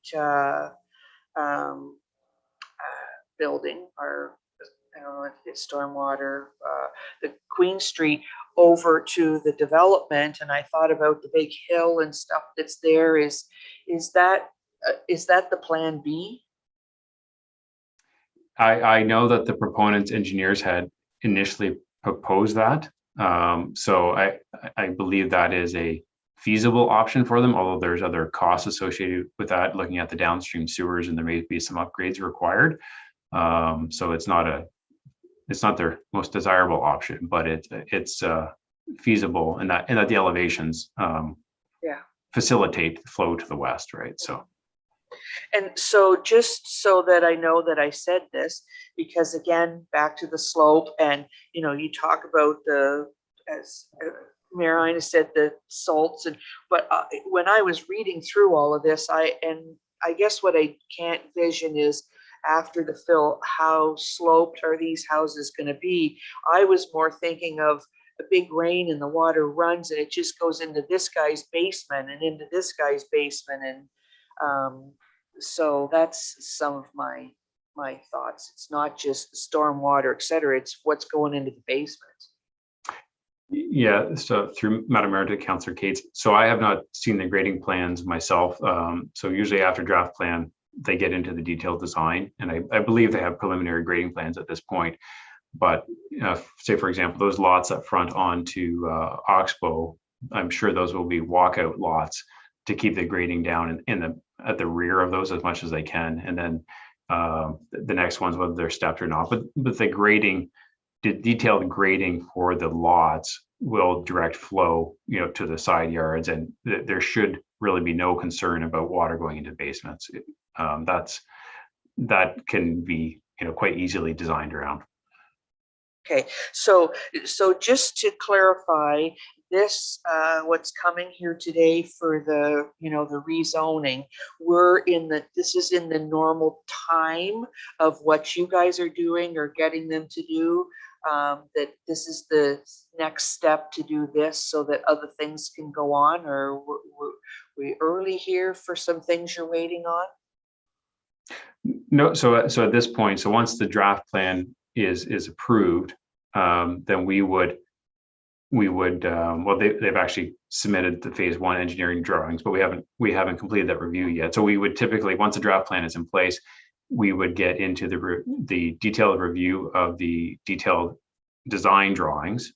And once those are at a level that we're satisfied that an application can be made to the ministry for their approvals, then we would release that and then continue to work with the proponent to get to a finished design on each phase. So they'll come forward with phase 1. I'm not sure the timing of the phases, but so initially phase 1, and then the ministry approvals will probably take 6 to 9 months to come in, likely. Thank you. Is there anyone else? Councillor Shipley. Thank you, Madam Mayor. To Rob, I'm going to put you on the spot here, and I apologize in advance. Is there any benefit for council to approve 1 and 2 and put a hold on 3 right now? So through the mayor, that might be a question that might be better directed to Marion. From an engineering perspective, I would say no. From a planning perspective, I can't say. Okay. Yeah. Sorry, I'll try to just try to answer that question, but to approve phases 1 and 2 and then figuring out the design for phase 3, that might be something that we'd have to discuss with the proponent, but it would require probably a revision to the plans. Sorry, does that clarify your question, Councillor? Yeah, thank you. Okay, anyone else? Councillor Cates, go ahead. Madam Mayor, I just wanted to add a comment on to the answer there. Didn't you already say that each phase, they'll come forward to you guys anyways, right? So there is sort of a hold on the phases, correct? Yeah, so through Madam Mayor, so there will be a subdivision agreement for each phase, right? So the draft plan approval will be put in place for all 3 phases if that's approved, but then they'll require an agreement for each phase. And just to be crystal clear, then the staff recommended certain revisions. Those revisions are reflected in the motion that we are going to pass. So there was that list of decrease on pages, I think 10 through 12. There were discussions about 50% this and that. They're all shrunk down per page 18, and as well on page 17 in number H. This is draft plan. Each phase has a detailed piece. And the municipality will be working with the proponent to make sure that the engineering, geotechnical, water, any dirt, slope, all of those issues have to be covered off before you will issue the final site plan agreement and work can commence? That's a question. All of that is true, yes? Okay. Yeah, sorry to be long-winded. I just wanted to run through all of those points because I think I'm hearing them come up and we're kind of hesitant because we're not sure, will we have a chance to put a tick in the box? Councillor Scott. Yes, through you, Madam Mayor, to probably Marion. Is it fair to say then that there's a possibility that phase 3 they might not be able to accomplish it? I'm not sure about that. Ms. Marion? I don't know if they'd never be able to, but it would kind of come down to that subdivision agreement. If we can't get to one with the municipality and the proponent, there might be delay, might require a revision to what's proposed, but there's an opportunity for the municipality to have a say in that. Yep. So if they couldn't meet some of our stuff, then it wouldn't happen. Yeah, our experts, our staff Right. are actively engaged in the process from start to finish. Yeah. Does that answer everyone's questions? Okay, I think everyone's nodding and smiling. This is a pretty kind of detailed motion. So I'm going to say that I would ask that the zoning bylaw amendment application as printed be adopted. Could I have a mover and seconder, please? Councillor Shipley and Councillor Arts, all in favor? Opposed? Okay, and that motion is carried. Thank you. Thank you, Marion and Rob, everyone, for all the work and your patience in getting through all of our questions. We can move on now to item number 9, which is the note of a motion. There are none. We have 2 correspondence items. Does anyone want to comment on anything here? No, I would just like to make a comment about Make-A-Wish Canada. I'm always happy to see really great campaigns to support charities, and staff did a great job on this. I think they have a lot of fun doing it too, and it supports a worthy cause. So thank you to all staff and those who supported this. And also, I just want to make a comment about the Sauble Bayfield report too. It was really nice to see their letter recognizing our tree program and the conservation and remediation and all those efforts that they were mentioning about Middlesex Centre. So thanks to them for writing the letter and noting all the contributions from Middlesex Centre. We don't have a county council update this month, and the reason for that is the first day of the month was a Wednesday. So the second week of the month falls on different dates, and we'll look forward to hearing from correspondence. I forgot to ask for motion. The motion before us is that council for the municipality of Middlesex Centre receives correspondence items 10.1 and 2 listed on our agenda as information. Mover, please, and a seconder. Councillor Heffernan and Councillor Cates, all in favor? And that is carried. Thank you. All right, so we have other business. We have a notice of motion that was provided by Councillor Scott on August 12th, 2021 meeting. And I'm going to ask, is there a seconder for the motion for Councillor Arts is going to second the motion, and I'll then turn to Councillor Scott and ask if he'd like to speak to this. Okay, thank you, Madam Mayor and Council, and thank you, Councillor Arts, for giving me a chance to speak on that. So it's actually been well over a year, 14 months, I think, since we implemented the bylaw that the county kind of recommended that we support. I thought it was maybe time to address it now to see where we stand on it. Personally, my opinion of it is that I'd like to see it turned into an optional a thing for people to do, to wear a mask or not to wear a mask, indoors or outdoors, whatever people are comfortable about. There's been lots of evidence out there that the masks do not stop viral infections, and I've shared some videos and some facts with all of you that I'm happy to do for residents too, if anybody wants to see them. And so some of the things that I've witnessed with the mask wearing personally is that people are wearing anything and any kind of mask that they want, even including nylons. Now you can wear a nylon mask. And so I look at that and I think of myself, common sense to this is that there's no way. First of all, there's lots of proof that it doesn't work. And now we're seeing people wear anything and everything for a mask. And so to me, common sense sits in and says, well, why are we forcing people to do this? So that's one thing. There's no restrictions on what kind of face coverings you can have. You can do whatever you feel comfortable with as long as your nose and mouth is covered. And the other thing I've noticed is personally is there's been personal conflicts over everyone that's not wearing a mask, and people are out there trying to police it. And as my comments to the councilors were, I wish that people would police the people that are speeding through our communities and go after them, or the people that are smoking and the people that are doing this. But we've never done that, nor do I recommend it as a good idea, because it does cause conflict and cause hardship for both people, one wearing the mask and one not wearing the mask. So I'd like to see that stuff kind of disappear and not have to have that situation. Again, whoever feels comfortable wearing them, feels they need to, I have got no problem with that, and I would support the fact that they should do that, but I just don't think we should force people to do it. And the other thing that disappoints me a lot is I'm seeing a lot of littering of these masks. They're everywhere. They're laying in parking lots. They're laying on the sidewalks and streets. I see them hanging in people's car mirrors. I see them in their pocket. I see them everywhere. So they're far from being clean and cleansed, you know what I mean, to provide the protection that they're supposed to provide. So in my mind, I'm thinking what we're really doing here is creating a false sense of security. People throw a mask on, nylon on, anything they walk in, they think, that's good, I'm covered. And I know realistically, nobody believes that, I'm sure. And if they do, that's okay too. But like I said, I can't imagine anybody really, I could point out a lot of scenarios where it's not working.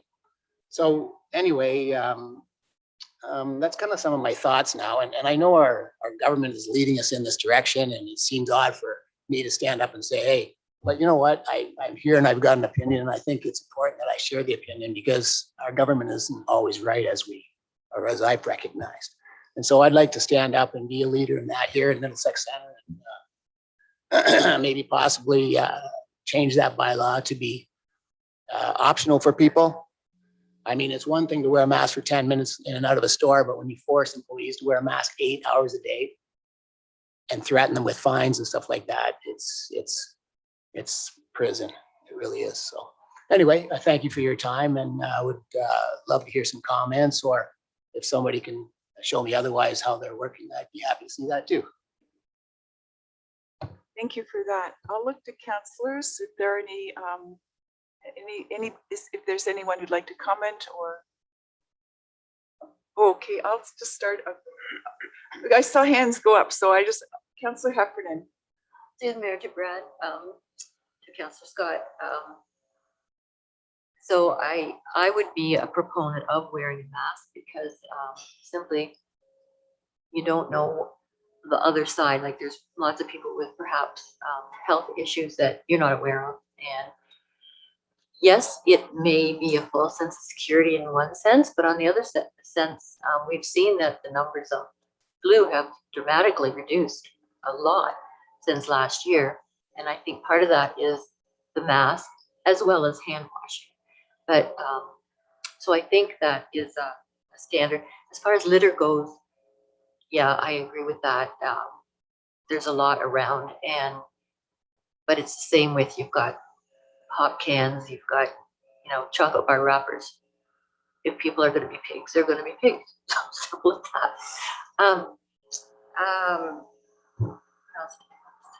Something else in my mind here. If we were to make it optional, what about the store owners that want people to wear masks in their premises? And if you as a resident say, I don't want to wear, there could be conflict from that. And for example, the Eldership Fair is going to run this year, but one of their clauses was they want everyone to wear a mask, indoors or out.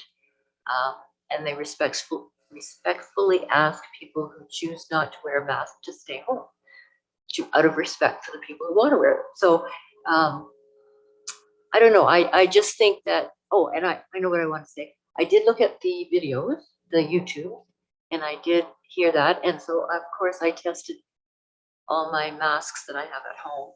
And my homemade one was actually the one that didn't have air coming which surprised me. But anyway, so yes, there's definitely different levels of protection from the masks themselves. So those are my comments.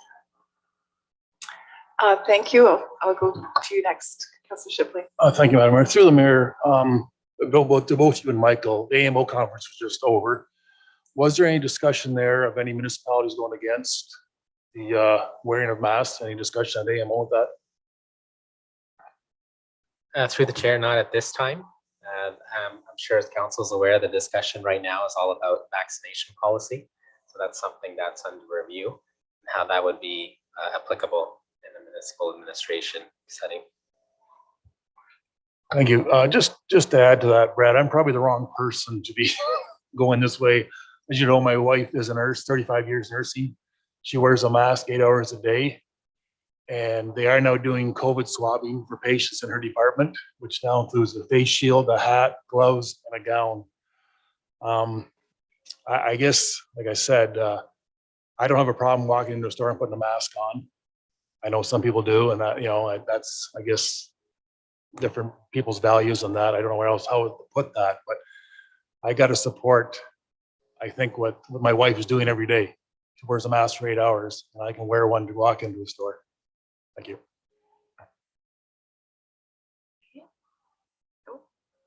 Yeah. Some clarification, Brad, you're talking more your staff than the people coming in, or are you talking giving your patrons the option of wearing one or not? Yep, through you, Madam Mayor, to the Deputy Mayor. Yeah, so what I'm asking for is basically the option for people to wear them. So to answer your and Debbie question is, if a business chooses to say we require masks, they could probably have done that before COVID if they wanted to. You know what I mean? Because it's their own business. Like when it's a private business, they could do that. They just set the standards and said, this is what it's going to be. So at that point, I would suggest that, excuse me, that businesses or people could choose. If you choose not to go there because you don't wear a mask, then so be it. You know what I mean? But to go into that store and do that, not wear a mask would be a problem and could cause conflict, right? So I think right now, everybody's mandated. We don't have a choice. We have to make people wear a mask. And that's where I think it's wrong. And, to Councillor Shipley too, you know what I mean? I understand she's in the hospital. There's a lot of things going on there, but there's a lot of scenarios that aren't in that scene they have to wear a mask. The other thing I'm seeing too, so to answer the question, basically, yes, you know what I mean? I'm not implementing that businesses, they have an option to do that. They do not have the option right now. They have to mandate masks, they have to put the sign up, and I think they even have to police it, which I think is completely wrong, because we got enough things to do. You make customers mad, you make people mad, and if you had the option, then you could avoid all that. And when you walk into now the new rules with the restaurants that are open, you wear your mask to walk in, and this is not by the business. This is mandated by us and the county, sorry, and the province. You sit down, you got a table 5 feet away from you. You can take your mask off. You can do what you want. And if you think of the common sense of viral infections and stuff like that's floating in the air, they shouldn't like their mask off at all. So those are the kind of common sense I'm looking at here. And how does that work? So, but anyway, to answer your specific question, this would still allow people to make masks being worn in their workplace if they chose to do that. But it would also give people the freedom to say, no, we do not require it. We can even recommend it, you know what I mean? But we do not require it, as we do right now. Just to follow up, and I'm not sure how it works, Councilor Scott, but the province mandates a lot of this too. So I'm not sure if we can override what the province is doing by passing a bylaw where the province is saying, in these instances, you must wear a mask indoors, where they've limited, some places where you don't have to, or how you have to wear a mask. So I'd look for clarification, I guess, what we can do and what we can't do with the province overseeing us. Through the chair, to members of the council, a good point, Deputy Mayor Brennan. At present, the municipality does have the authority to implement the bylaw, which we do have a mask and face covering bylaw. It's in accordance with public health measures that are recommended from the health unit. And so if the health unit changes direction, then the bylaw would then be rescinded and become mute. But it's at the direction of the medical officer of health for the region. And at this time, they're suggesting that it remain in effect, and as such, our bylaw is active. But council does have the purview to change it or amend it. And that is something we would have consultation with the medical officer of health to advise, and then get direction in terms of what their suggestions are, in terms of if there's conflict and how do we provide clarity to residents to go against the medical officer of health's suggestion at the current time. Deputy Mayor? No. Just a comment on the CEO's comments. I just sitting on the Board of Health, I would have a hard time going against what our medical officer of health is stating and voting against something that he's recommending. So I hope you can appreciate my situation. If I may jump in, I made the motion at the August board meeting at Middlesex Sun Health Unit when the students were coming into London about masks being mandated by a Section 22 order from our medical officer of health. So relatively speaking, I'm on thin ice too. No, I do support the mask wearings. So Kate, if you have any comments. Thank you. Through you, Madam Mayor, to Brad. I do appreciate that you have, you have an opinion and you wanted to share it. I feel bad that I can't support you either. I agree. We're following, the health unit's guidelines, and I think that we're in a changing time again right now, and I think the more protection we can have, the better. And are we going to have vaccine passports and all of these things? That it would be a big step backwards to do this. And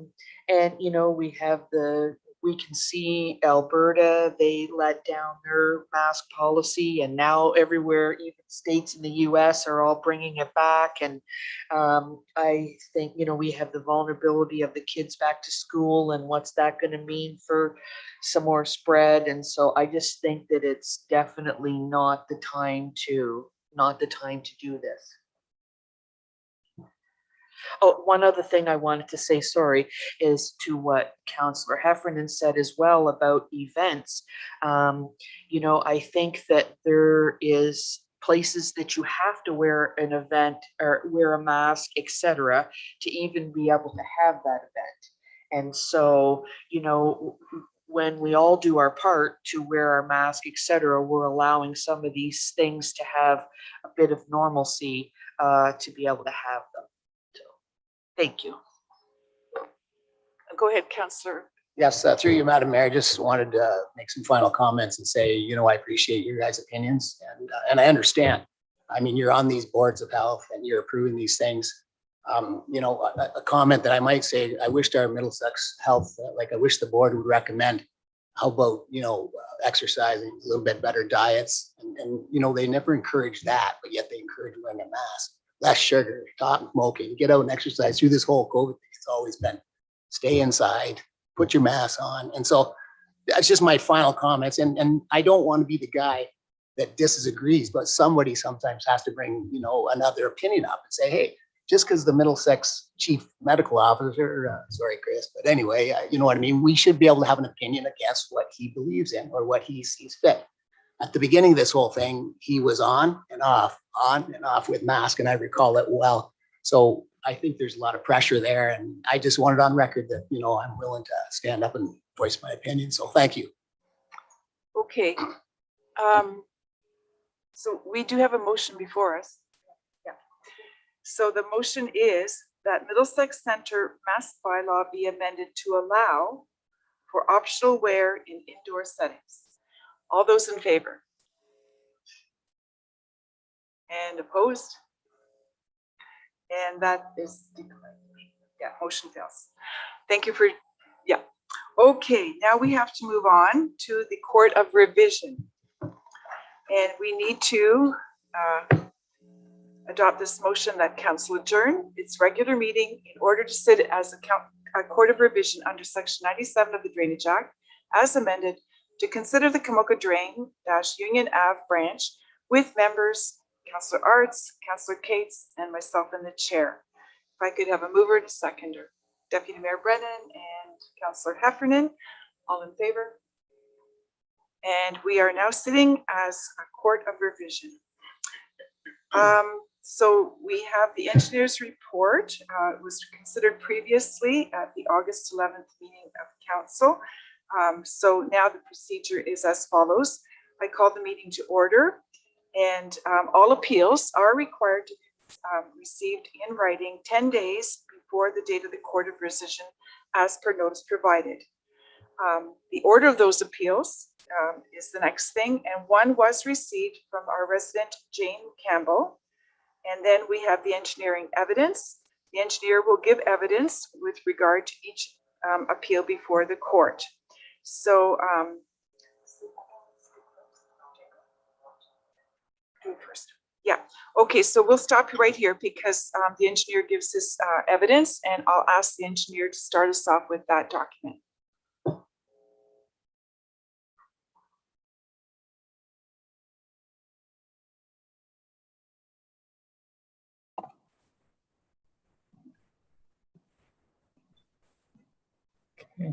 Hello, Brad. Oh, good morning, Hi. everyone. Okay, we can see you and hear you. The floor is Okay. yours to present. Excellent. Thank you very much. I had a little blip there when I went over as a panelist, but all good. So what I would like to do, because I do have the ability, I believe, here to share screen, I've summarized the notes in a quick 5-point PowerPoint that I can go through just for the court's benefit.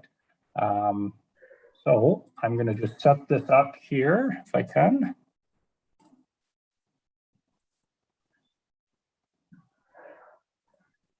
Okay. Hopefully everyone can see the title page of Kamoka Drain, Court of Revision. Okay. So I'm just going to briefly go through a summary of how we came up with our assessments for this particular drain.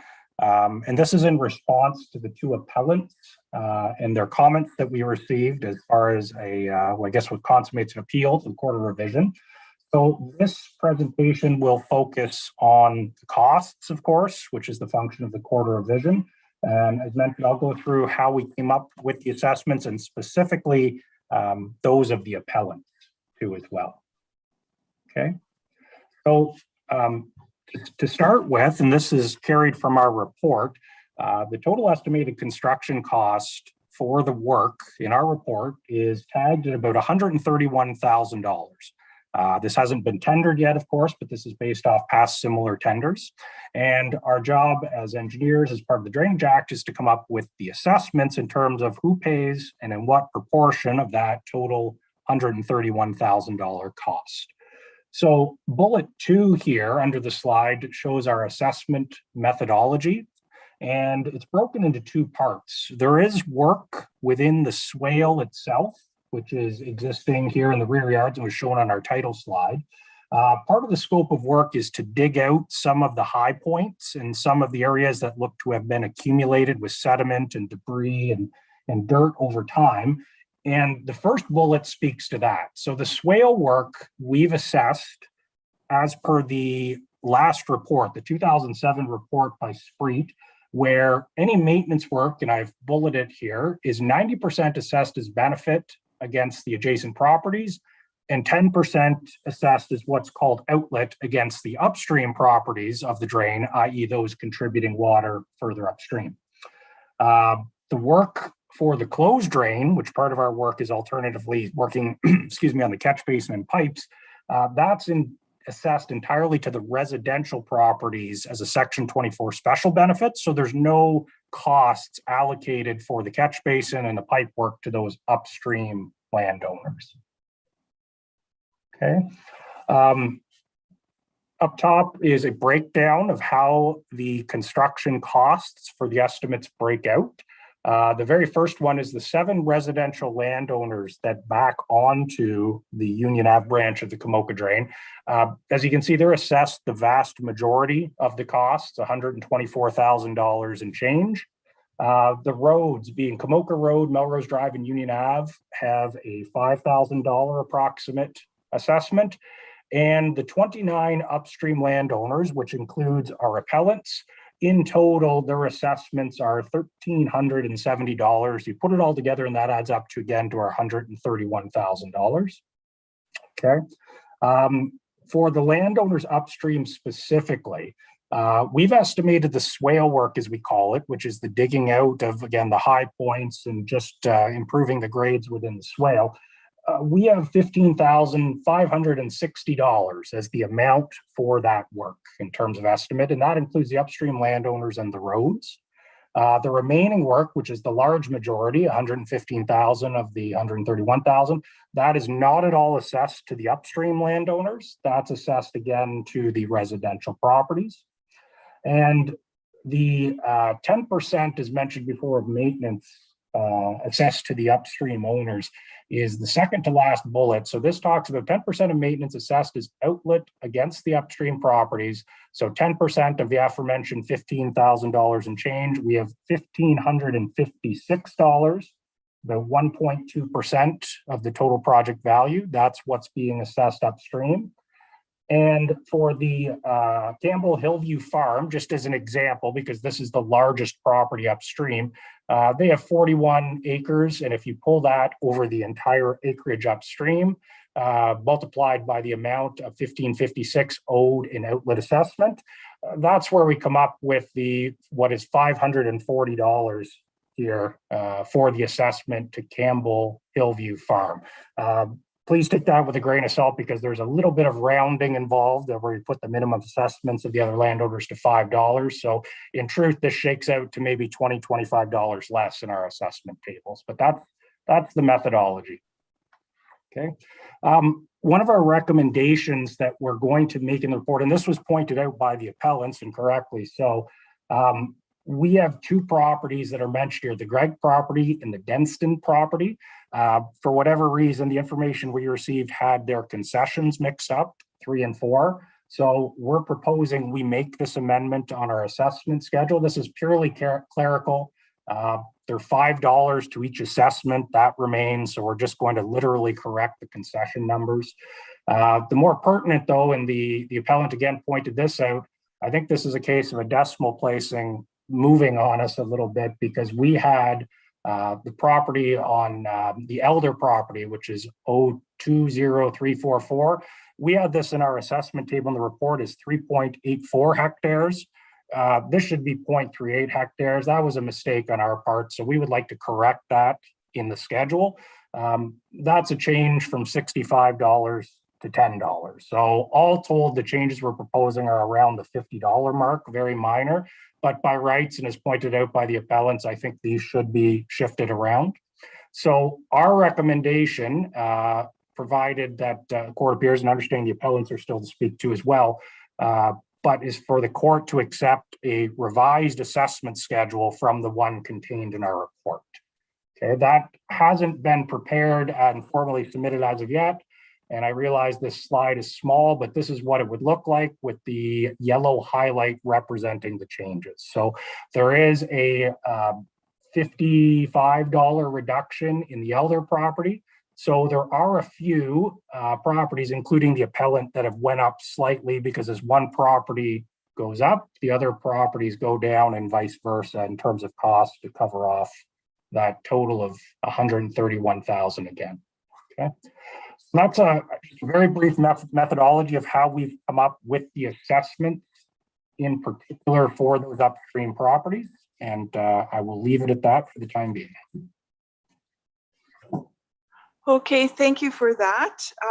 The next item is then to hear from the appellant. We have, I think, Jane Campbell coming on.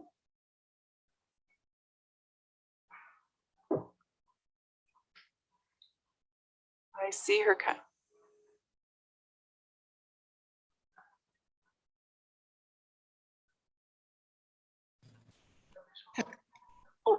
Can you There hear we go. me? Yes, we can hear you, Jane. The floor is Oh. yours. Okay, can you see me? Oh, okay. Oh, there you are. We can see you Okay. and hear you now. Thank you. You may proceed with your presentation. Okay. I am appealing the assessment on my personal property, roll number 020-23102, as well as Campbell Hillview Farm Corp., roll number 020-23101. We have paid far too much already with respect to this drainage issue, particularly for Councillor Cates' benefit. I shall give a short chronological description of this thorn in our sides.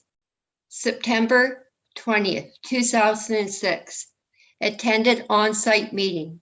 November 8th, 2006, engineer's report.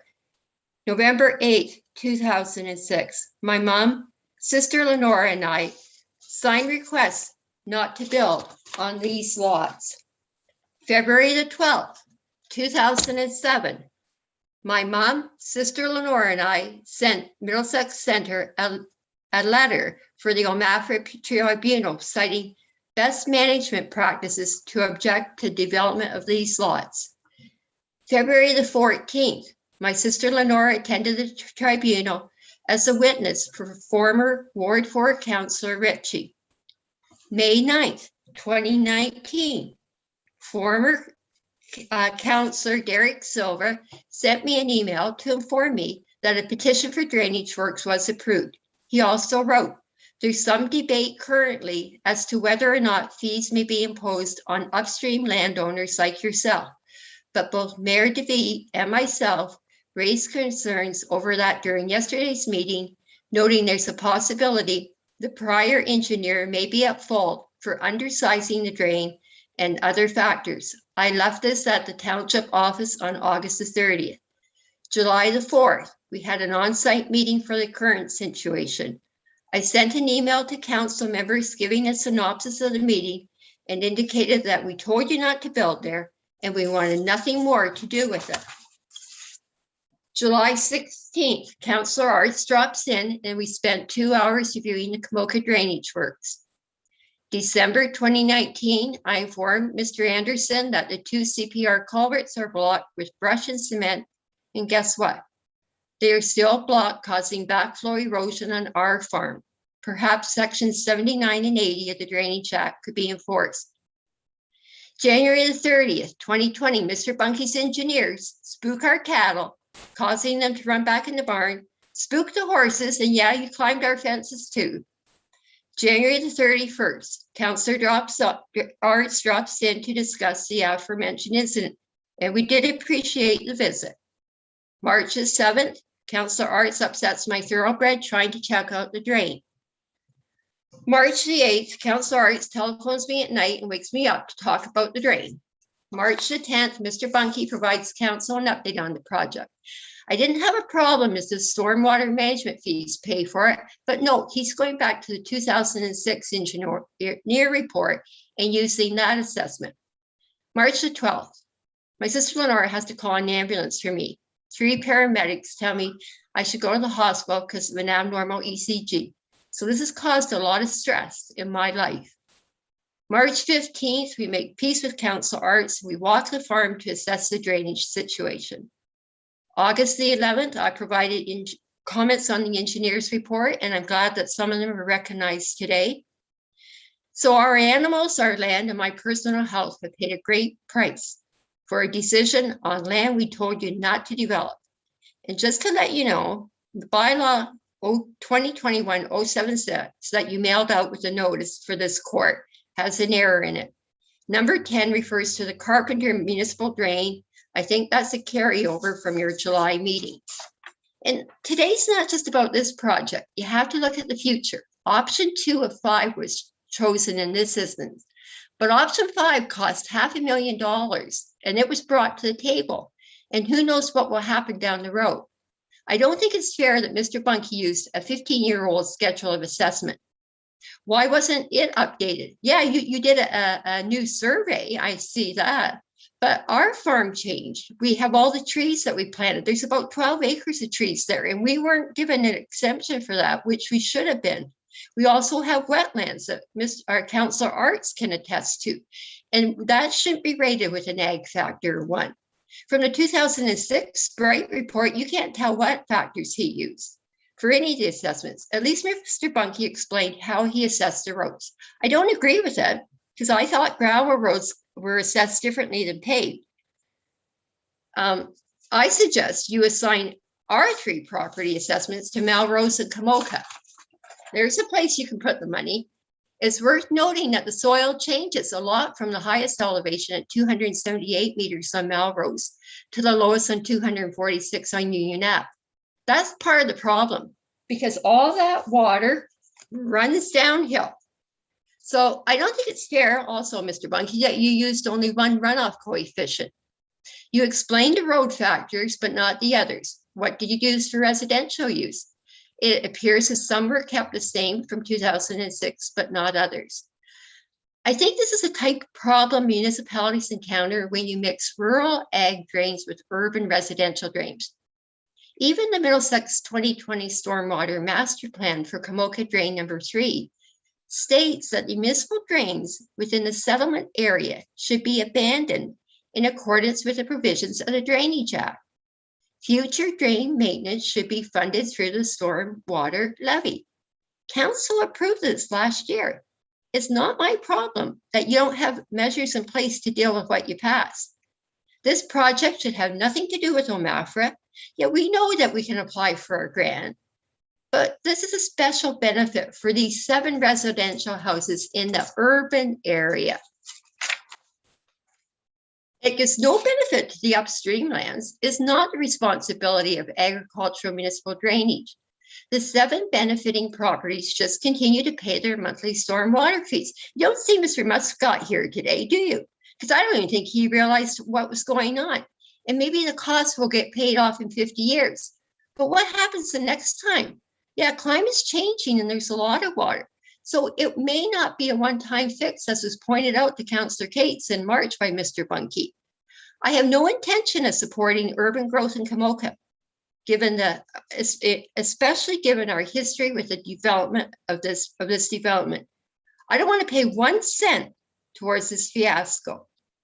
I've paid enough. If the Court of Revision makes a decision today, I hope the members can go to bed tonight with a clear conscience. Thank you for your time.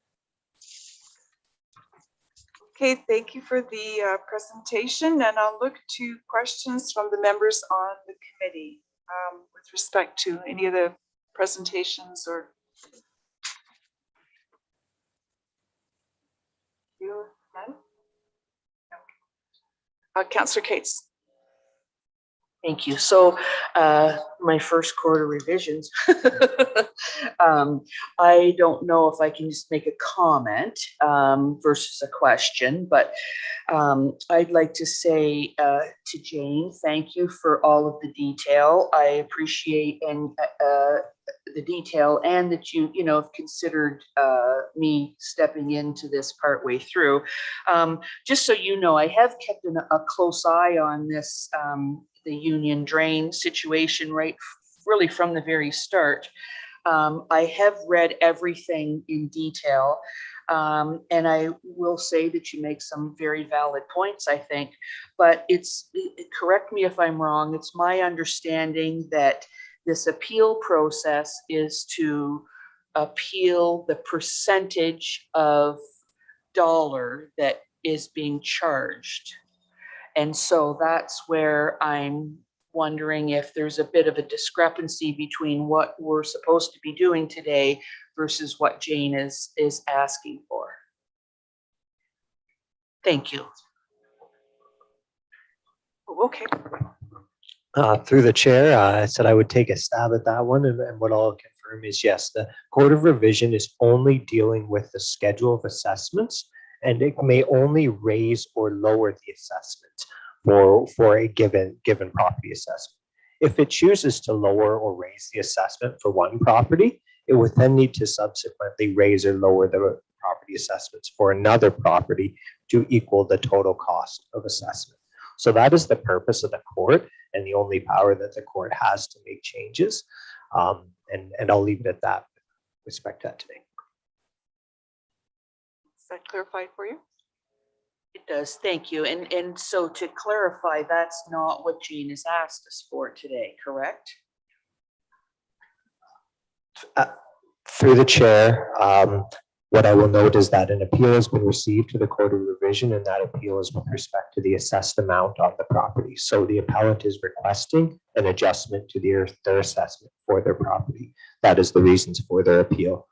I'll leave it at that. Thank you. So then we would have to put the money from Jane onto somebody else.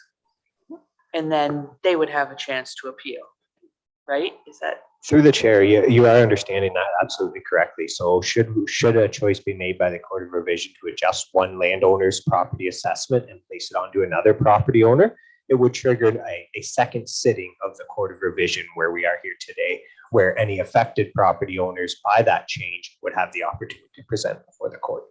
Thank you for clarifying. Thank you for your questions. No other question? Okay, Councillor Arts? Through your madam, excuse me, through your Madam Mayor to Jane. We farm, so we've been involved in numerous municipal drains, both us and neighbors, and there's a formula, and to be quite honest, sometimes I'm not happy with the formula, but it's a standard formula that everyone uses.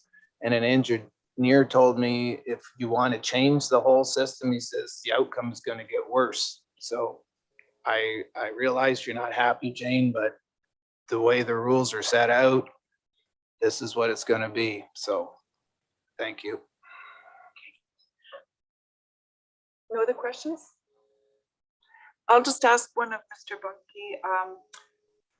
Do you have any comment on the coefficients, trees, assessment, and the way that the runoff that travels from north to south is calculated? Just for the benefit of the members in terms of how that was calculated. Sure. Yeah, we obviously take land size into account in calculating runoff, but the other thing to consider is land use too as well. If you have a road, for instance, there's more impervious surface and there's a greater runoff coming off that road too. So Ms. Campbell pointed out, for instance, bush and wetlands, what is on site is not characteristic of a bush or a wetland in terms of water retention qualities. So we've assessed the 41 hectares as an agricultural property. And the other thing to bear in mind practically is that, as Ms. Campbell pointed out, there's a very good amount of grade going from the property to the onset of the municipal drain. Truthfully, from a stormwater perspective, we could assess the Campbells much higher because of the time of concentration of the water that gets to the drain versus a flat property. And the other thing too, as well, is there's a fairly large barn on the property. There's paths, there's hard surfaces. We didn't assess that any more stringently, if you will, for the hard surfaces. So we're comfortable, all things considered, of the agricultural factor being appropriate for what's there. Okay. Anything else? Okay, then we do have a motion before us. The motion is that the Middlesex Centre Court of Revision approves the revised schedule of assessment for the Kamoka Municipal Drain and Drainage Works. A mover and a seconder, please. Councillor Arts, Councillor Cates, all in favor? And that is carried.